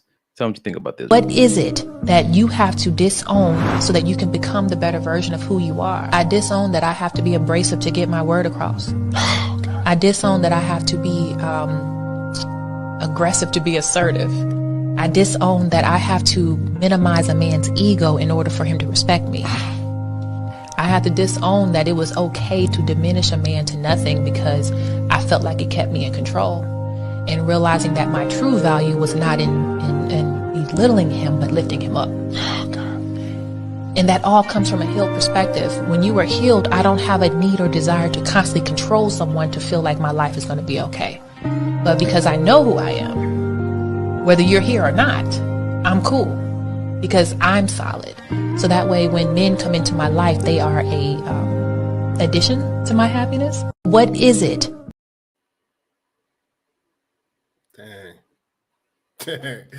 that was really good. I don't even know that sister, but kudos to you. Yeah, I started following her after that, bro. She got a Yeah. whole plethora of content just like that on her page, man. You want to run it back one more time? Yeah. That one had quite an impact on you. God, what is it that you have to disown so that you can become the better version of who you are? I disown that I have to be abrasive to get my word across. I disown that I have to be aggressive to be assertive. I disown that I have to minimize a man's ego in order for him to respect me. I had to disown that it was okay to diminish a man to nothing because I felt like it kept me in control. And realizing that my true value was not in belittling him, but lifting him up. And that all comes from a healed perspective. When you are healed, I don't have a need or desire to constantly control someone to feel like my life is going to be okay. But because I know who I am, whether you're here or not, I'm cool because I'm solid. So that way, when men come into my life, they are a addition to my happiness. What is it? That's good. That's really good. What'd you have to disown, bro? While I'm thinking about it. What's so funny is I was going to ask you the same thing. So for me, it's something that I'm still currently in the process of working on. It's something that I have to work on daily, which is I tend to take on everything as my fault, meaning, dealing with mom not being around, my fault. My homeboy dying, and maybe I could have been the one to, put him back on the right path, my fault. I tend to honestly create these things in my head to where I make myself seem like this Superman that should have saved everybody that I touched, you know what I mean? Or that is dear to me and near to me. So hypothetically, my brother lost his house. Well, damn, maybe if I would have, did XYZ, and maybe I could have just, just making everything, and then I get down on myself and you fall into depression. So that's what I'm working on, disowning. Like, I can only control what I can control. I can't be there for everybody all the time. I'm only one person, and I have to just start trusting God to when to say I can't do that or I can do it. Whew. What do I have to disown? What am I disowning, especially in a dating situation I'm in now? So this wasn't a hard one, but it's definitely one I had to do. Being a relationship coach and an author of a relationship book doesn't make me immediately better at dating than the person I'm dating. Wow. It doesn't make me more qualified, more knowledgeable, better. It doesn't even make me a healthy person to date, the knowledge of it. That's wild. Because, initially in your brain, even me hearing it, you would think that it did. You know what I'm saying? That's deep. That's pretty damn. Wow. When did you come to the realization that you started to feel like, man, I know more about this than, you know what I'm saying? Or have that feeling of, oh no, I still know more about it. It's about the whole dating experience. How do I show up in that space? Knowledge doesn't mean nothing that's not applied, and knowledge that's applied that's not specific to the actual person doesn't benefit the situation either. It doesn't matter what I've learned. I still have to be a student of that person. 100%. So then how do you show up? Because I know sometimes in relationships, or I don't know, but I would assume sometimes in relationships that Donnie, the life coach, Donnie, the before the I do wants to show up in a relationship, but that may not be what the relationship needs right now. So how do you, or is it one of those things where this is who I am through and through, so I'm gonna just be me? It was situational awareness and emotional intelligence. Those we've talked about emotional intelligence on this podcast before, but I don't know if we talked about situational awareness. Situational awareness lets you know what tool to pull out in which moment. Emotional intelligence kind of helps you to see as best as you can through the lens of the possible lens of the other person where they might be right now. And both of those things really help you to stay connected in moments where things might be able to like push you apart. I published my book in 2017, and one of my mentors was kind of talking to me about the content and calling me like, the love guru and everything, but still helping me be under the awareness that I still needed to learn, that I still had to be a student of the person that I was going to be, dating or dealing with. And I think that for me, the humility that God requires me to walk in makes it so that whatever I've learned, even my book and the content in it, they're offerings. They're not requirements. Yeah. You're not required to read my book before you can date me. Yeah. You're not required to take my advice because I wrote a book about relationships. You're in a relationship with me. Yeah. I offer what I know, just like I hope you offer whatever wisdom and knowledge you have. You know what I'm saying to you? So that was something that, because I had good people around me, I was able to disown immediately before it really took root. I know that I also can, when I'm not getting my way, I can be passive aggressive. Yeah, I can be passive aggressive. I had to disown that. Why was I being passive aggressive? Because as much as I share and I communicate, even about my feelings, when I'm in like those deep feelings, I have a tendency to do toxic things and not communicate the way, like I preach that, but I struggle to practice that when I'm in those deep emotions, because kind of like you, Mike, it's almost like I don't want to burden anybody with my emotions. You know what I'm saying? Like, I'll be all right. And what am I saying when I say I don't want to burden them with my emotions and I'll be all right? That somewhere I'm saying I'm better than you. Like I can process on my own, but I'm telling everybody else to process with other people. Somewhere in their ego is saying that they're not built like you. It's something perverted in the thought, even though it sounds so humble, like it, but it's not. Yeah, that's good. Sheesh, that's really good. Yeah. What am I really saying about me if I don't have to do it like the rest of you humans do? So even now I struggle asking for what I need. Yeah. You know why? Take a wild guess. No. Because I don't believe in people. Ooh. Yeah, 100%. That's yes. Shit. Yeah, I can't even get it out. Golly. It was a light bulb. It was a light bulb. Seriously, that was a light bulb moment for me. so many people have let you down. So many people have said, yeah, and it's been a no. So many people have not shown up the way either they said they would or even the way you wanted them to. So now it's just like, I'll do it. I'll justify and hide my lack of belief in you behind this statement of, I don't want to make life hard on you. I'm an easy friend. You know what I'm saying to you? Like, I don't even ask for much. And they're like, oh, that's cool. But in the underlining belief behind that is that, nigga, I don't even believe in you to hold me down when I'm gonna really need you. So I'm just gonna say I'm an easy friend. And I'm still working through that one presently, by the way. Yeah, that makes two of us, man. I think my thing, I'm more so on the side of I don't need no friends. I like it when it's just me and I used to tell Jay that when we first started dating all the time because I didn't have no friends, and it was I guess it was kind of odd that I didn't have no friends. Like, you know what I mean? And I guess just hearing you say that, it makes sense because I used to always just me and Denim because I can count on Denim to be Denim. He gonna love me regardless. He gonna be there when I need to cry. He's gonna hug me. I can fuck up and he's still gonna come hug me. I can spank him and he's still gonna come hug me. Like, that's something I know I can count on. So why not that just be me and him for the rest of my life? You know what I'm saying? Wow.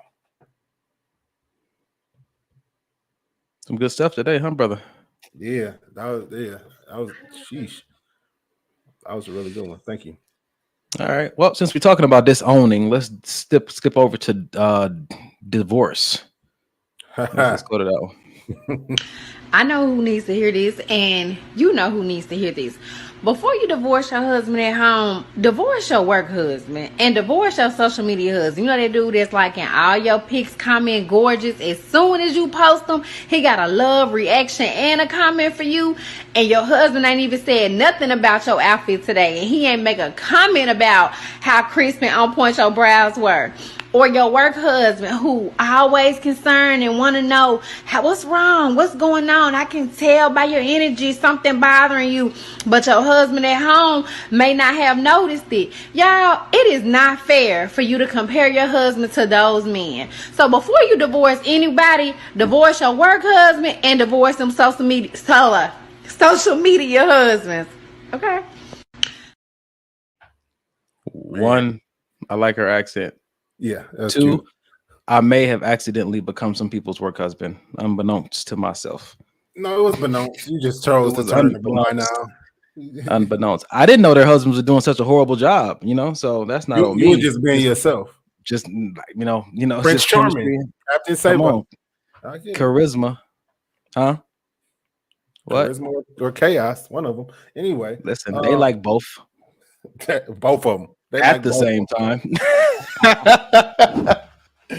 Nah, but that's real shit though. That's why I always what? Amber, I just disowned my baby daddy, Darren.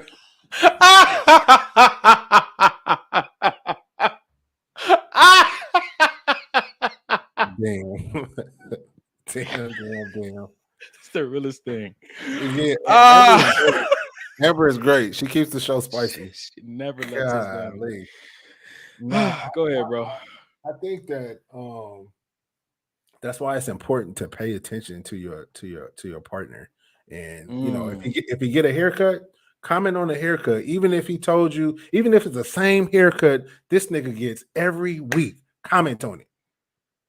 Even if you know what I mean, she's just going to work and she got on a new perfume and you notice it's new, say something. Is that new? Oh, that smells.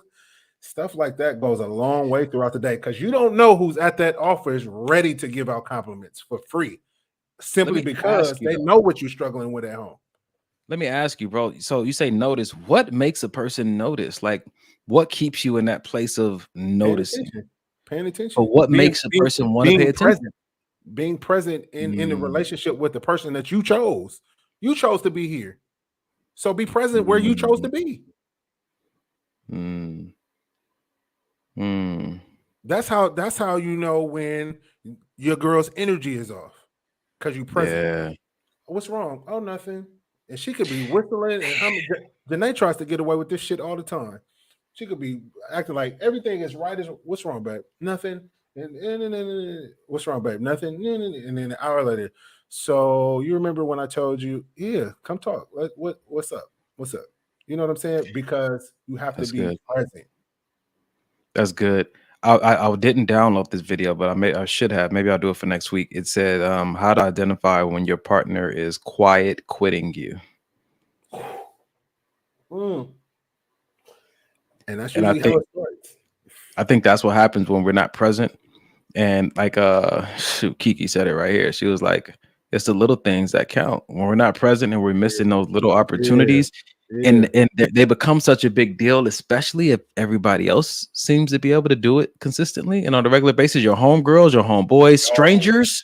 You take your girl out and two people have complimented her on her outfit before you did, and you picked her up from the house. That's a bad look. It's on your mind, bro. Bad look. I'm talking about the guy who picked her up. Like, bro, what else you thinking about? Like Mike said, be present. Was you not paying attention to the podcast, nigga? Like, it's so important because number one, this is like I said, this is the person you chose. You want them to feel wanted. You know what I mean? And me and Jay just was having a conversation about this last night. That part I won't share, but we were having a conversation about this last night where your partner needs to feel wanted. And when you're not doing those things that makes your partner feel wanted, somebody else is going to do them. Not saying that person means that they're going to go out and cheat, but I want my woman's attention right here with me. I don't want her to be looking forward to going to work because she know this other nigga is going to be, making her feel good. I want to be the one to make her feel good. Yeah. I want to see if I can get this video on here. Shoot, hold on, Mike. Could it ties into what you just finished talking about. It's a good video. Oh shoot, that ain't it. While you find it, I'm gonna pull up some of these comments. Kiki said, cool. When she stops communicating, she's done. She doesn't care anymore. I think more so, Kiki, and I could be wrong, just from my experiences. I think it's more so she's done, but she still wants you to come and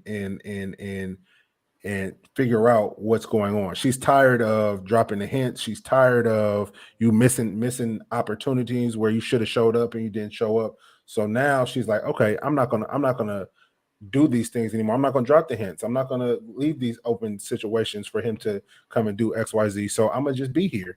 And until he comes and mans up and does what he's supposed to do, then I'll just be here. And then that's when people start talking about it feels like we're roommates as opposed to partners. The last thing I want to do is feel like the woman I'm with, married to in a relationship, is my damn roommate. Nah, that ain't it. That ain't it. We got to keep that thing spicy. Check this out, bro. So here's one person's perspective on how to start it. And if you continue in this way, I guess that will bring the spice.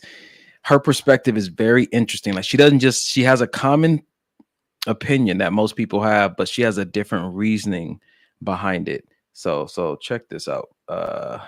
What causes a woman to lose interest? When you're not chasing her. I know that word is bad for some men because they don't want to chase a woman. Now they want girls to chase them. I don't know why that's become normal, but it's the other way around. You want to make her feel wanted. You want to make her feel like you're going after her. You're haunting her, basically, because that's how it works. That's how our brains are programmed. We want a man to chase us. We want to know that he wants us, because a man could want a billion women or a couple women at the same time, and there's not going to be a difference.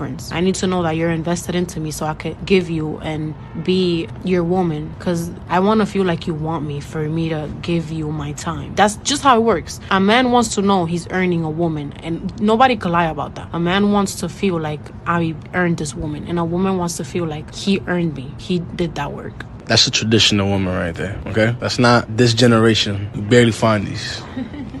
What causes a...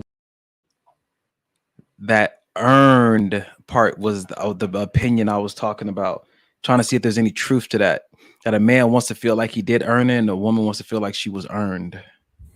But you got an issue with something else, Mike. What happened? That part where she said, in order for me to give you my attention, you first have to make me feel like I'm wanted. I have a problem with anybody in a relationship telling me, in order for me to do this, you have to do this. That to me, that ain't teamwork. It should be. But y'all not team. Y'all not partners until y'all in a relationship. This is just a dating arena. Oh, we're talking about dating. Okay, all right. This is pursuing. Because she said your man. She said she wants your man to feel like she's being chased. So and that's what I'm saying. So it starts with a pursuit in the dating that should continue. Yeah. This is what she's saying. So how you feel about that? I feel like she's on point. Again, me and Jay were just talking about this, and I feel like maybe initially, maybe I had some different views, but after hearing the conversation me and Jay were talking about, and then this young lady speaking, I definitely feel like it's important for your woman to feel like, oh man, my man wants me. You know what I mean? Oh, he thinks I'm so pretty. He thinks I'm intelligent. He thinks I'm, business savvy. You know what I mean? All these things. But at the same token, I feel like that's how I want to feel too. So if I'm really being honest, I feel like that it should go both ways with men and women, not just women. Do you like think they have the compliments. same need? Do you think men and women have the same needs in relationships to feel validated and feel special? I feel like I do, because I suffer myself from low self-esteem. So validation is a big thing for me. Every man don't suffer from that. So maybe most men don't need to feel like they're wanted or needed or anything like that. I particularly do. So let me tell you what I liked about this video, man, because I hear what you're saying. I'm trying it on my own feet, right? And so this especially in a dating experience I'm in right now, right? We're just dating, and then when we became exclusive, she was like, okay, cool, now I can hold your arm. Like she has a standard. Like she said, the commitments that we make are what open up the door for other behaviors. It's based on commitment. It's not based on emotions. It's not based on what I like and what I want. It's based on commitment. That's her standard or whatnot. Yeah. And so I think that, depending on who you're with, I think that certain women, and correct me if I'm wrong, they bring the hunter out of a guy. Yes. I will definitely agree with you on that. They just trigger you in a different way where you're like doing stuff that I would never do. Yeah. And I think that whole earned piece there, when she was talking about this reminds me of a perspective I've heard about men and women. She said that men can have like 1 billion, women. It's almost said that men, they just pick whoever and however, they're just out there, like whoever will take me. That women tend to be more pickier. And so a woman feels pursued when a guy is investing, because that's less energy he can put in other women, because that's the common conversation. I feel like that is a good way for a lot of women to feel validated. Like, okay, like he's chasing me, and he could pick so many different women, but he's giving me that energy. And so I feel special based on the energy he's given, which I feel like the other side of that coin is that you can be easily manipulated with that approach. Nigga, I was just about to say that, because I used to be that guy. Yeah, 100%. I'm gonna say that. I'm gonna make you feel that way 100%, because I know that's what you need. That don't mean that I mean it. Do you think that women want to feel like they've been earned? I feel like women want to feel like they're number one priority. I feel like women want to, which is why I feel like so many women are okay with being side chicks, because they feel like, oh, you have a woman, you have a wife, but yet you still choose to be over here. You still choose to do this. So maybe Wow. Yeah, this Sunday night. Maybe this. Wow. Side chicks out here feeling more special than a woman. Wow. And all the time, in a man's mind, sometimes he not going nowhere. He here for a good time, not a long time. But you over here thinking that, he's created this fantasy inside of your head to where now you have bought into it. Meanwhile, he's still trying to cultivate the relationship that he knows he's not leaving. Good Lord. And that's only because I know that because it's speaking from experience. I'm about to say I feel you, Vicky. She said this episode needs to go into double overtime. Good Lord. That's interesting. Yeah, man. So there's the woman, your main woman, that's the safe choice that outsiders can look like, oh, he's stuck. Yep. And the side chick feels like the dangerous choice, but you're risking so much to spend time with her, and that makes people feel special. Makes them feel more important than, and it's not a promise that you're ever going to leave your wife. Sometimes people are just so hooked on, I want to feel special. I dated a girl that was like that once. I just want to feel special. And I tried so many different ways that I thought were healthy, and it didn't make her feel special. And then I gave up. And I recognized I wasn't capable of making her feel special the way she was wanting it because it was a moving target. Yeah. Yep. It's very interesting. Yep. Interesting. Yeah, man. So you want to feel earned, Mike? Nah, man. I no. I just want to live in harmony and peace with His brother Ben. I'm tired. That's what Donovan. Real talk. That is what it is. I'm tired, man. I've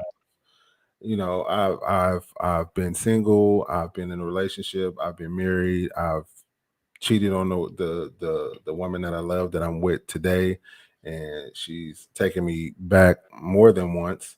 And I'm just at a point in my life where it's just like nobody else is worth fucking up with what I currently have.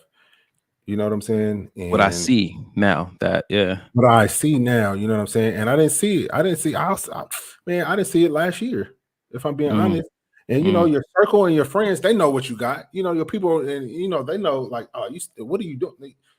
You know, but until a man makes up in his own head, that this is it, and I'm gonna do right, and you know what I mean. It really sees the value of the person they're with, that he always gonna be out there for the streets.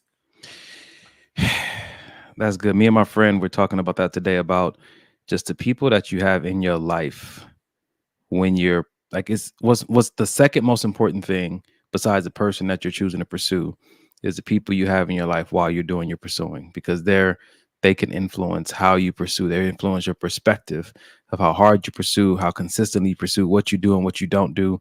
And God was working with me these last 2 weeks. He said that maturity is changing your definition or your dependency on what's fair. Immature people base all their behavior and emotions and what they will and won't do based on if a situation is fair or not. He said that mature people are more concerned with being faithful because they know that they reap what they sow, and they do what they are supposed to do even when it's not fair. Changing your perspective of fair and your dependency on fairness in order to be who you know you've been called to be. It changed a lot for me just in this last month about situations I've been in I felt like weren't fair. God, like, remember, it's not about what's fair. It's about what you've been called to do. Be faithful, even when it doesn't seem fair. That's how you remain fruitful and you walk into the promises that I have prepared for you. That's the separation. Some people can't get past the fact that it doesn't look fair, it doesn't seem fair, it's not fair. If you can get past that and have a higher commitment to being committed to the commitment, to being committed to the faithfulness that you've been called to walk in, you're going to experience a whole different type of life. Yeah, man. It ain't got to be fair for you to be faithful. That's good. That's good. Yep. Who we got in the chat, man? What y'all talking about over there? Thank you, Vicky. She said the transparency and candor makes this podcast top tier. I'm not sure what candor is, but I know it's a good thing. So I appreciate you. One of the bougie comments. I feel real nice right now. We know what it means, Mike. I'm about to Google it. What you got to say, McJellin? Life definitely isn't fair, but that doesn't mean that you can't find wisdom in every situation. I find wisdom, and that's my justice. Oof. I find wisdom, and that's my justice. Amen. That's good. Ah, man. All right. I still got some more heat on here, bro. So you ready? Whew, yes. I hope Sheesh. so. Yeah, it's a good one. This one is about 1 minute and 21 seconds. It's worth it, 'cause I think if you spend any time on the internet these last few years, you'll know who this is. And let's talk about transformation. All right. First of all, hi. As a former loud and proud man hater, here are 5 things that have changed the game for me. Number 1, I realized I didn't hate men. I hated the way I allowed myself to be mistreated by men. Big difference, right? You are not a victim. You are a participant. And when you point... Just wanted to stop it right there. She got 5 whole points, but that part alone. Not playing the victim, huh? I won't say playing the victim. I don't want to play. Sometimes some women really believe that they are victims, but it's about getting out of that victim mindset.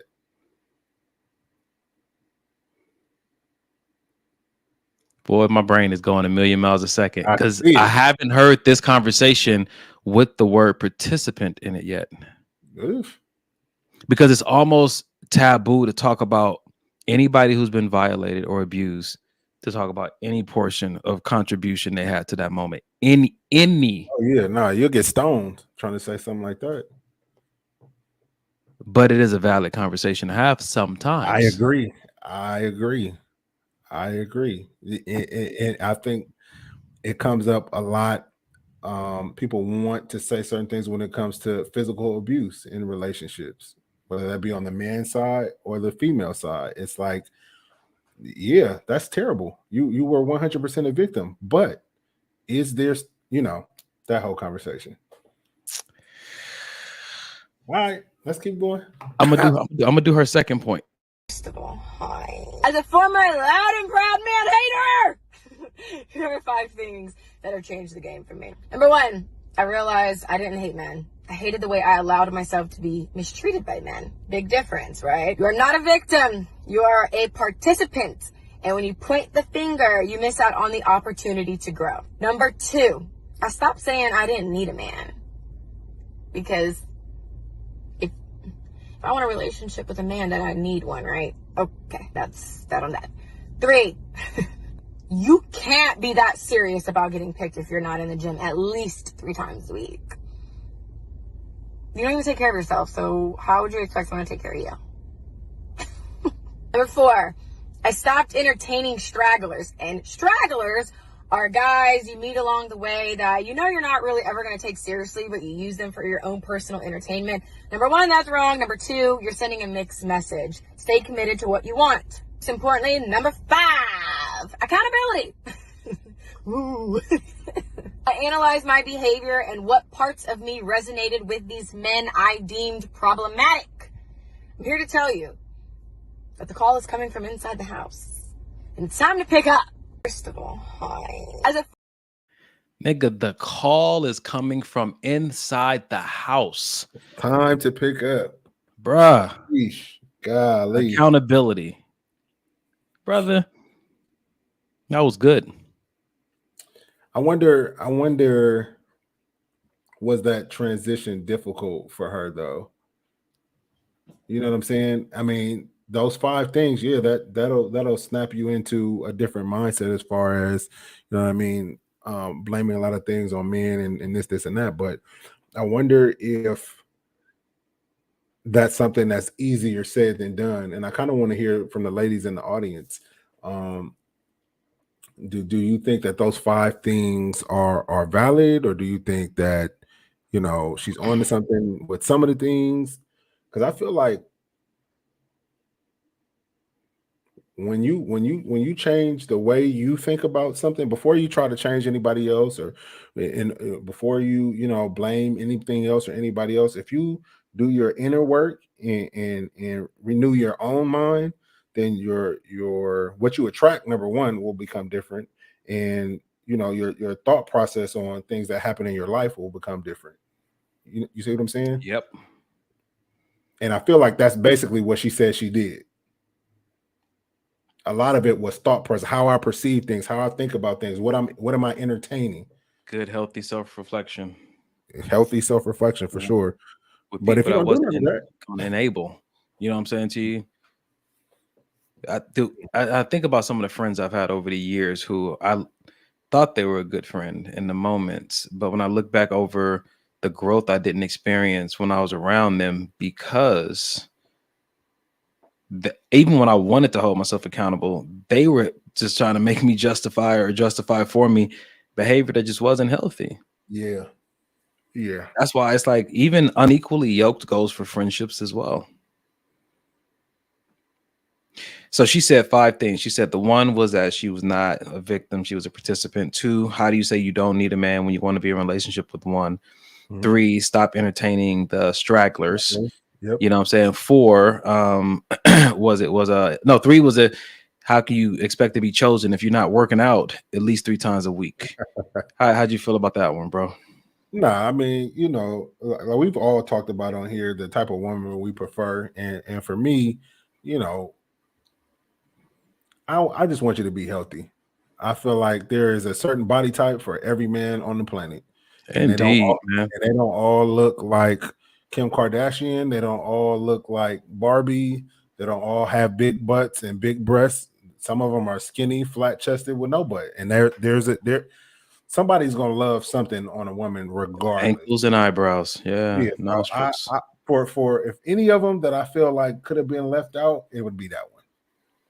Perfect. I'm happy you feel that way. So we ain't got to compete. I always tell people all the time, me and my brothers don't have the same taste. So, you know what I'm saying? I'm not worried about, except for one of them, you know what I'm saying, ever crossing that line. And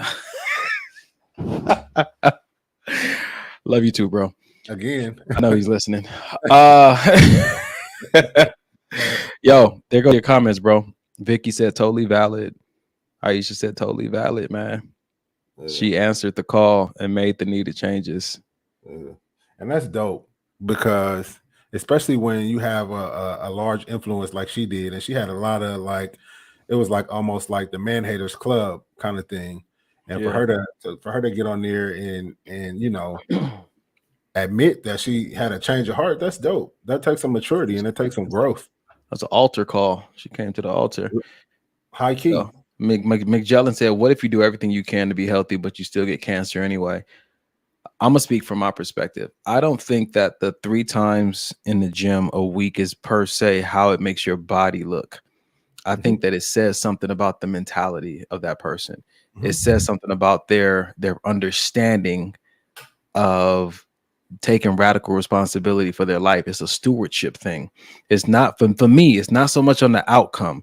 If you go to your gym 3 times a week and it's just, the results ain't coming, for me, it's more or less understanding my values and the fact that I see you doing your best to steward your body. Yeah. It's a stewardship thing. It's not an outcome thing, because people who just want the outcome go get the surgery. Yeah, and that's why I'm not against the surgery, but it doesn't tell me maybe it does, but it doesn't really tell me much about your mentality, your character, but it might. By any means necessary. Yeah. Like, put a good spin on it. Yeah, resilient. She's resilient. Yeah, you know what I'm saying? She's a good steward of her money, because those things are expensive. But yeah, I think for me that's just kind of what it boils down to. What about you, Mike?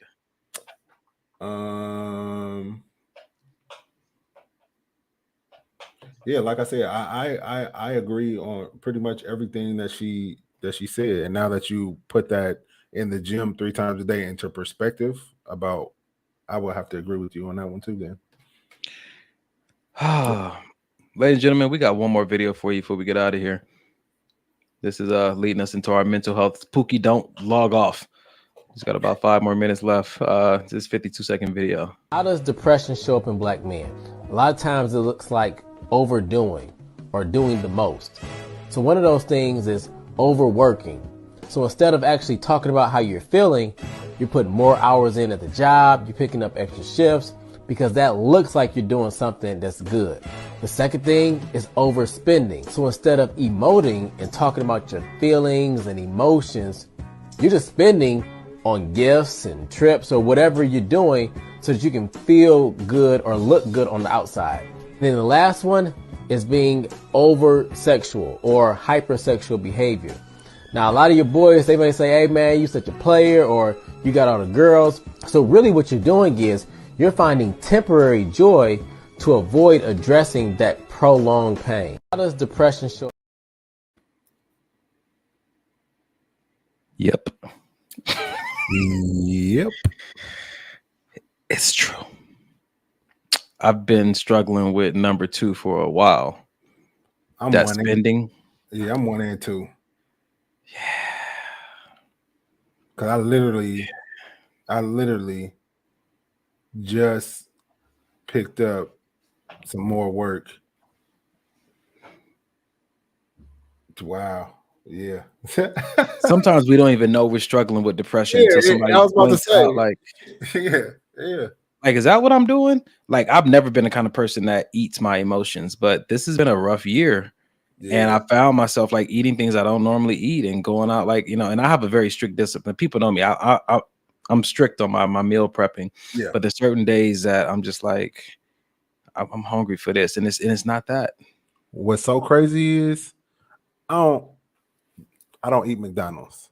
But when I'm feeling a certain kind of way, the only thing I want is McDonald's. That's it. That's wild. You know, my telltale sign when I'm struggling emotionally, I do it every time. I didn't notice it until like last week. I sleep with a hoodie on. Wow. Every single when I started reflecting, I was like, yo, this is wild. Every single time I sleep with it, and I, you know, that's not my normal thing. I sleep with a hoodie on. I don't even like sleeping with clothes on. When I'm struggling emotionally, like that's my telltale sign. Damn. But I mean, that's to me, that's a step in the right direction that we can pinpoint what that looks like. That way we can nip it. Like, why do I got this hoodie on right now? Then we can do our self checks. Why am I about to order this McDonald's on DoorDash? Then we can do our self checks. Yeah. Why am I and I know this is not good for me healthy, but I'm about to go order this pizza. And I know what it's gonna do to my body, but at this point, I'm willing to accept that consequence. Like I'm struggling with something. I gotta. God, that's good. I need to go talk this out with somebody. You know what I'm saying? I need, or even if I can't talk, I need to go get a hug. Yep. You know, remember that episode where I said I just needed a hug and Pookie said it too? I think I showed up to her house 2 days later and we gave each other a big old hug. Like, it's good. You know, being on H&M at, 12 o'clock at night and then going straight to the Foot Locker app and then going straight to the Champs app and then going straight to Fashion Nova app every night for like 3 weeks straight, you going through something, bro. Something is wrong. I don't even have room in my closet for the clothes I buy. Like, what do you think? Bro, when I saw myself doing that night after night, it was like the last thing I would do before bed. Like, what is it that you want right now that you're trying to satisfy online? Like, well, I'm not watching porn or I'm not calling up some chick nigga, but still, that doesn't mean that what you're doing is avoiding a bigger issue.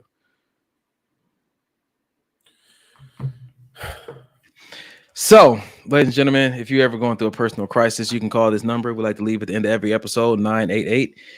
What I'm talking about right now, a personal crisis. This is a suicide and crisis hotline. It doesn't have to be a crisis that other people validate as a crisis. It could be something that you've come to your self-awareness of, that you want to talk to somebody or find a way through in a group of people. Call this number 988. You can get connected to support group, grief counselor, therapy, counseling. You can get connected to the people you need to help you process these things in a healthy way. Because I'll tell you one thing's for sure from experience: these vices only work for so long before they lead to something else. They're gateways. I'm only online shopping for clothes so long before I'm online shopping for something else. Then I'm shopping for something else, and I'm shopping for something else, and then next thing you know, I'm on Figueroa.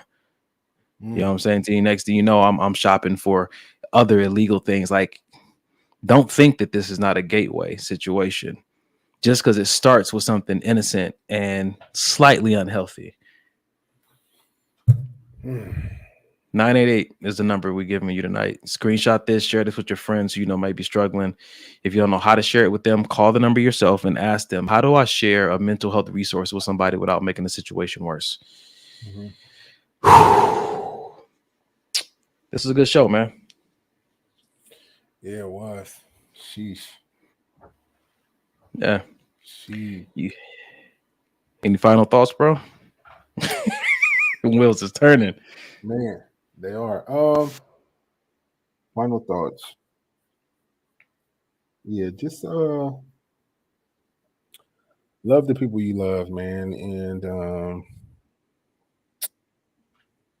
just remember to save some room for grace. Remember to realize that none of us are perfect. We all make mistakes. And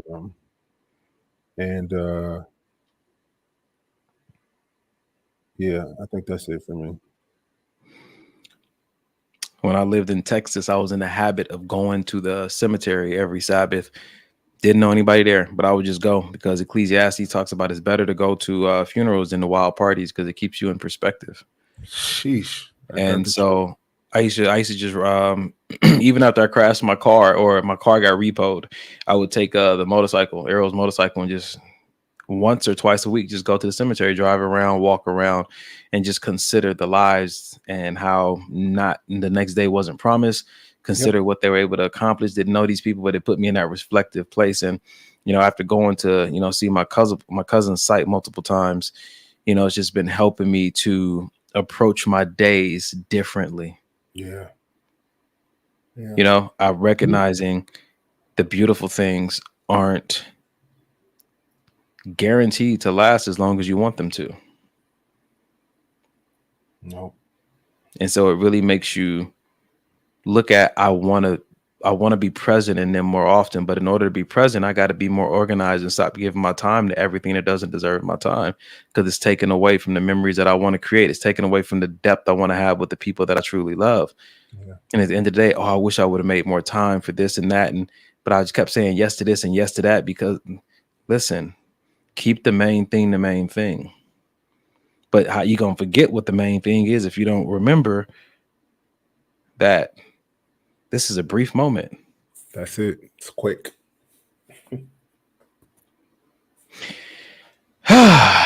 Who praying out, bro? Me or you? I got it.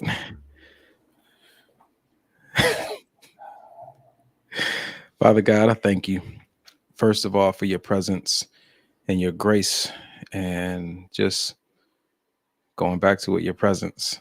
In your presence, there's healing, and there's comfort, and there's the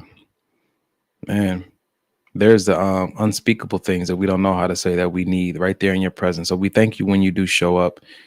And I pray, Lord, we stop rushing out of those moments. I pray, Lord, we just stop rushing in life in general. I pray, Lord, that you show us the things that really matter and help us to prioritize them with a better perspective.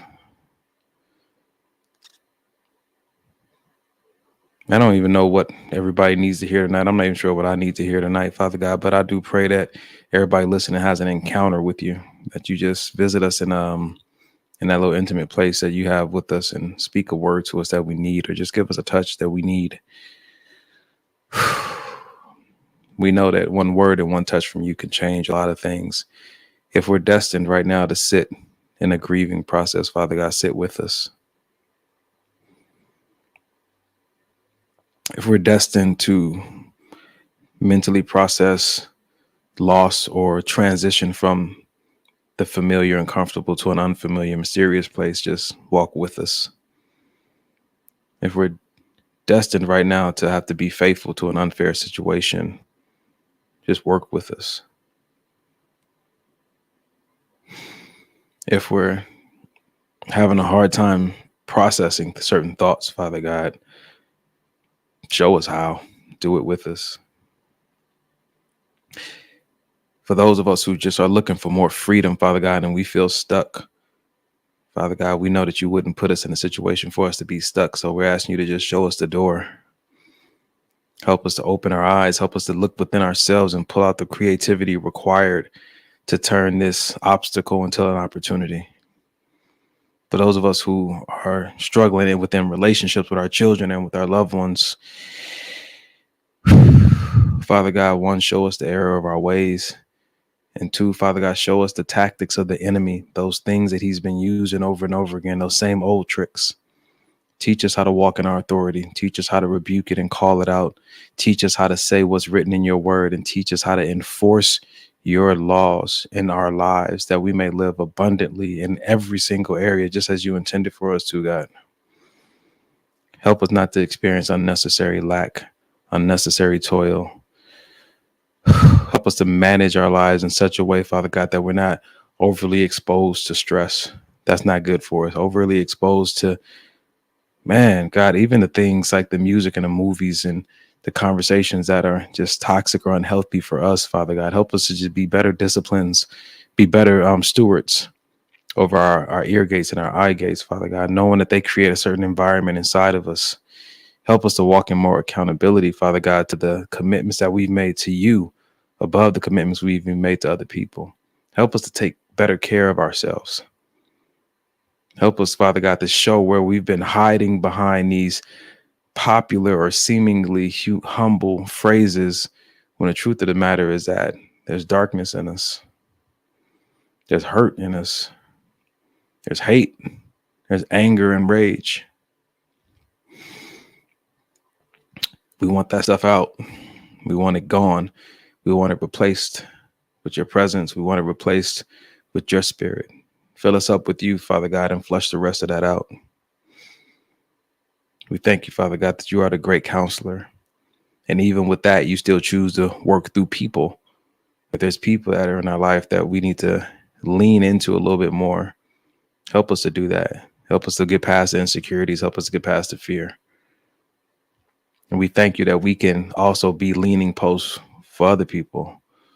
And that when those people come to us, Father God, we don't seek to give them the best advice. We seek to hear you and say exactly what you tell us to say. We thank you for this episode tonight. All those who watched it and those who will watch it in the future, may they experience and get a needed seed from you. Experience your presence in a mighty way, that their lives will never be the same. We believe that we can ask for this, and we also believe that it's done. In Jesus, the Messiah's name, we pray. Amen. Amen. Bruh. It's one for the books. I feel good. Ladies and gentlemen, until we meet again next week. 2 Chainz.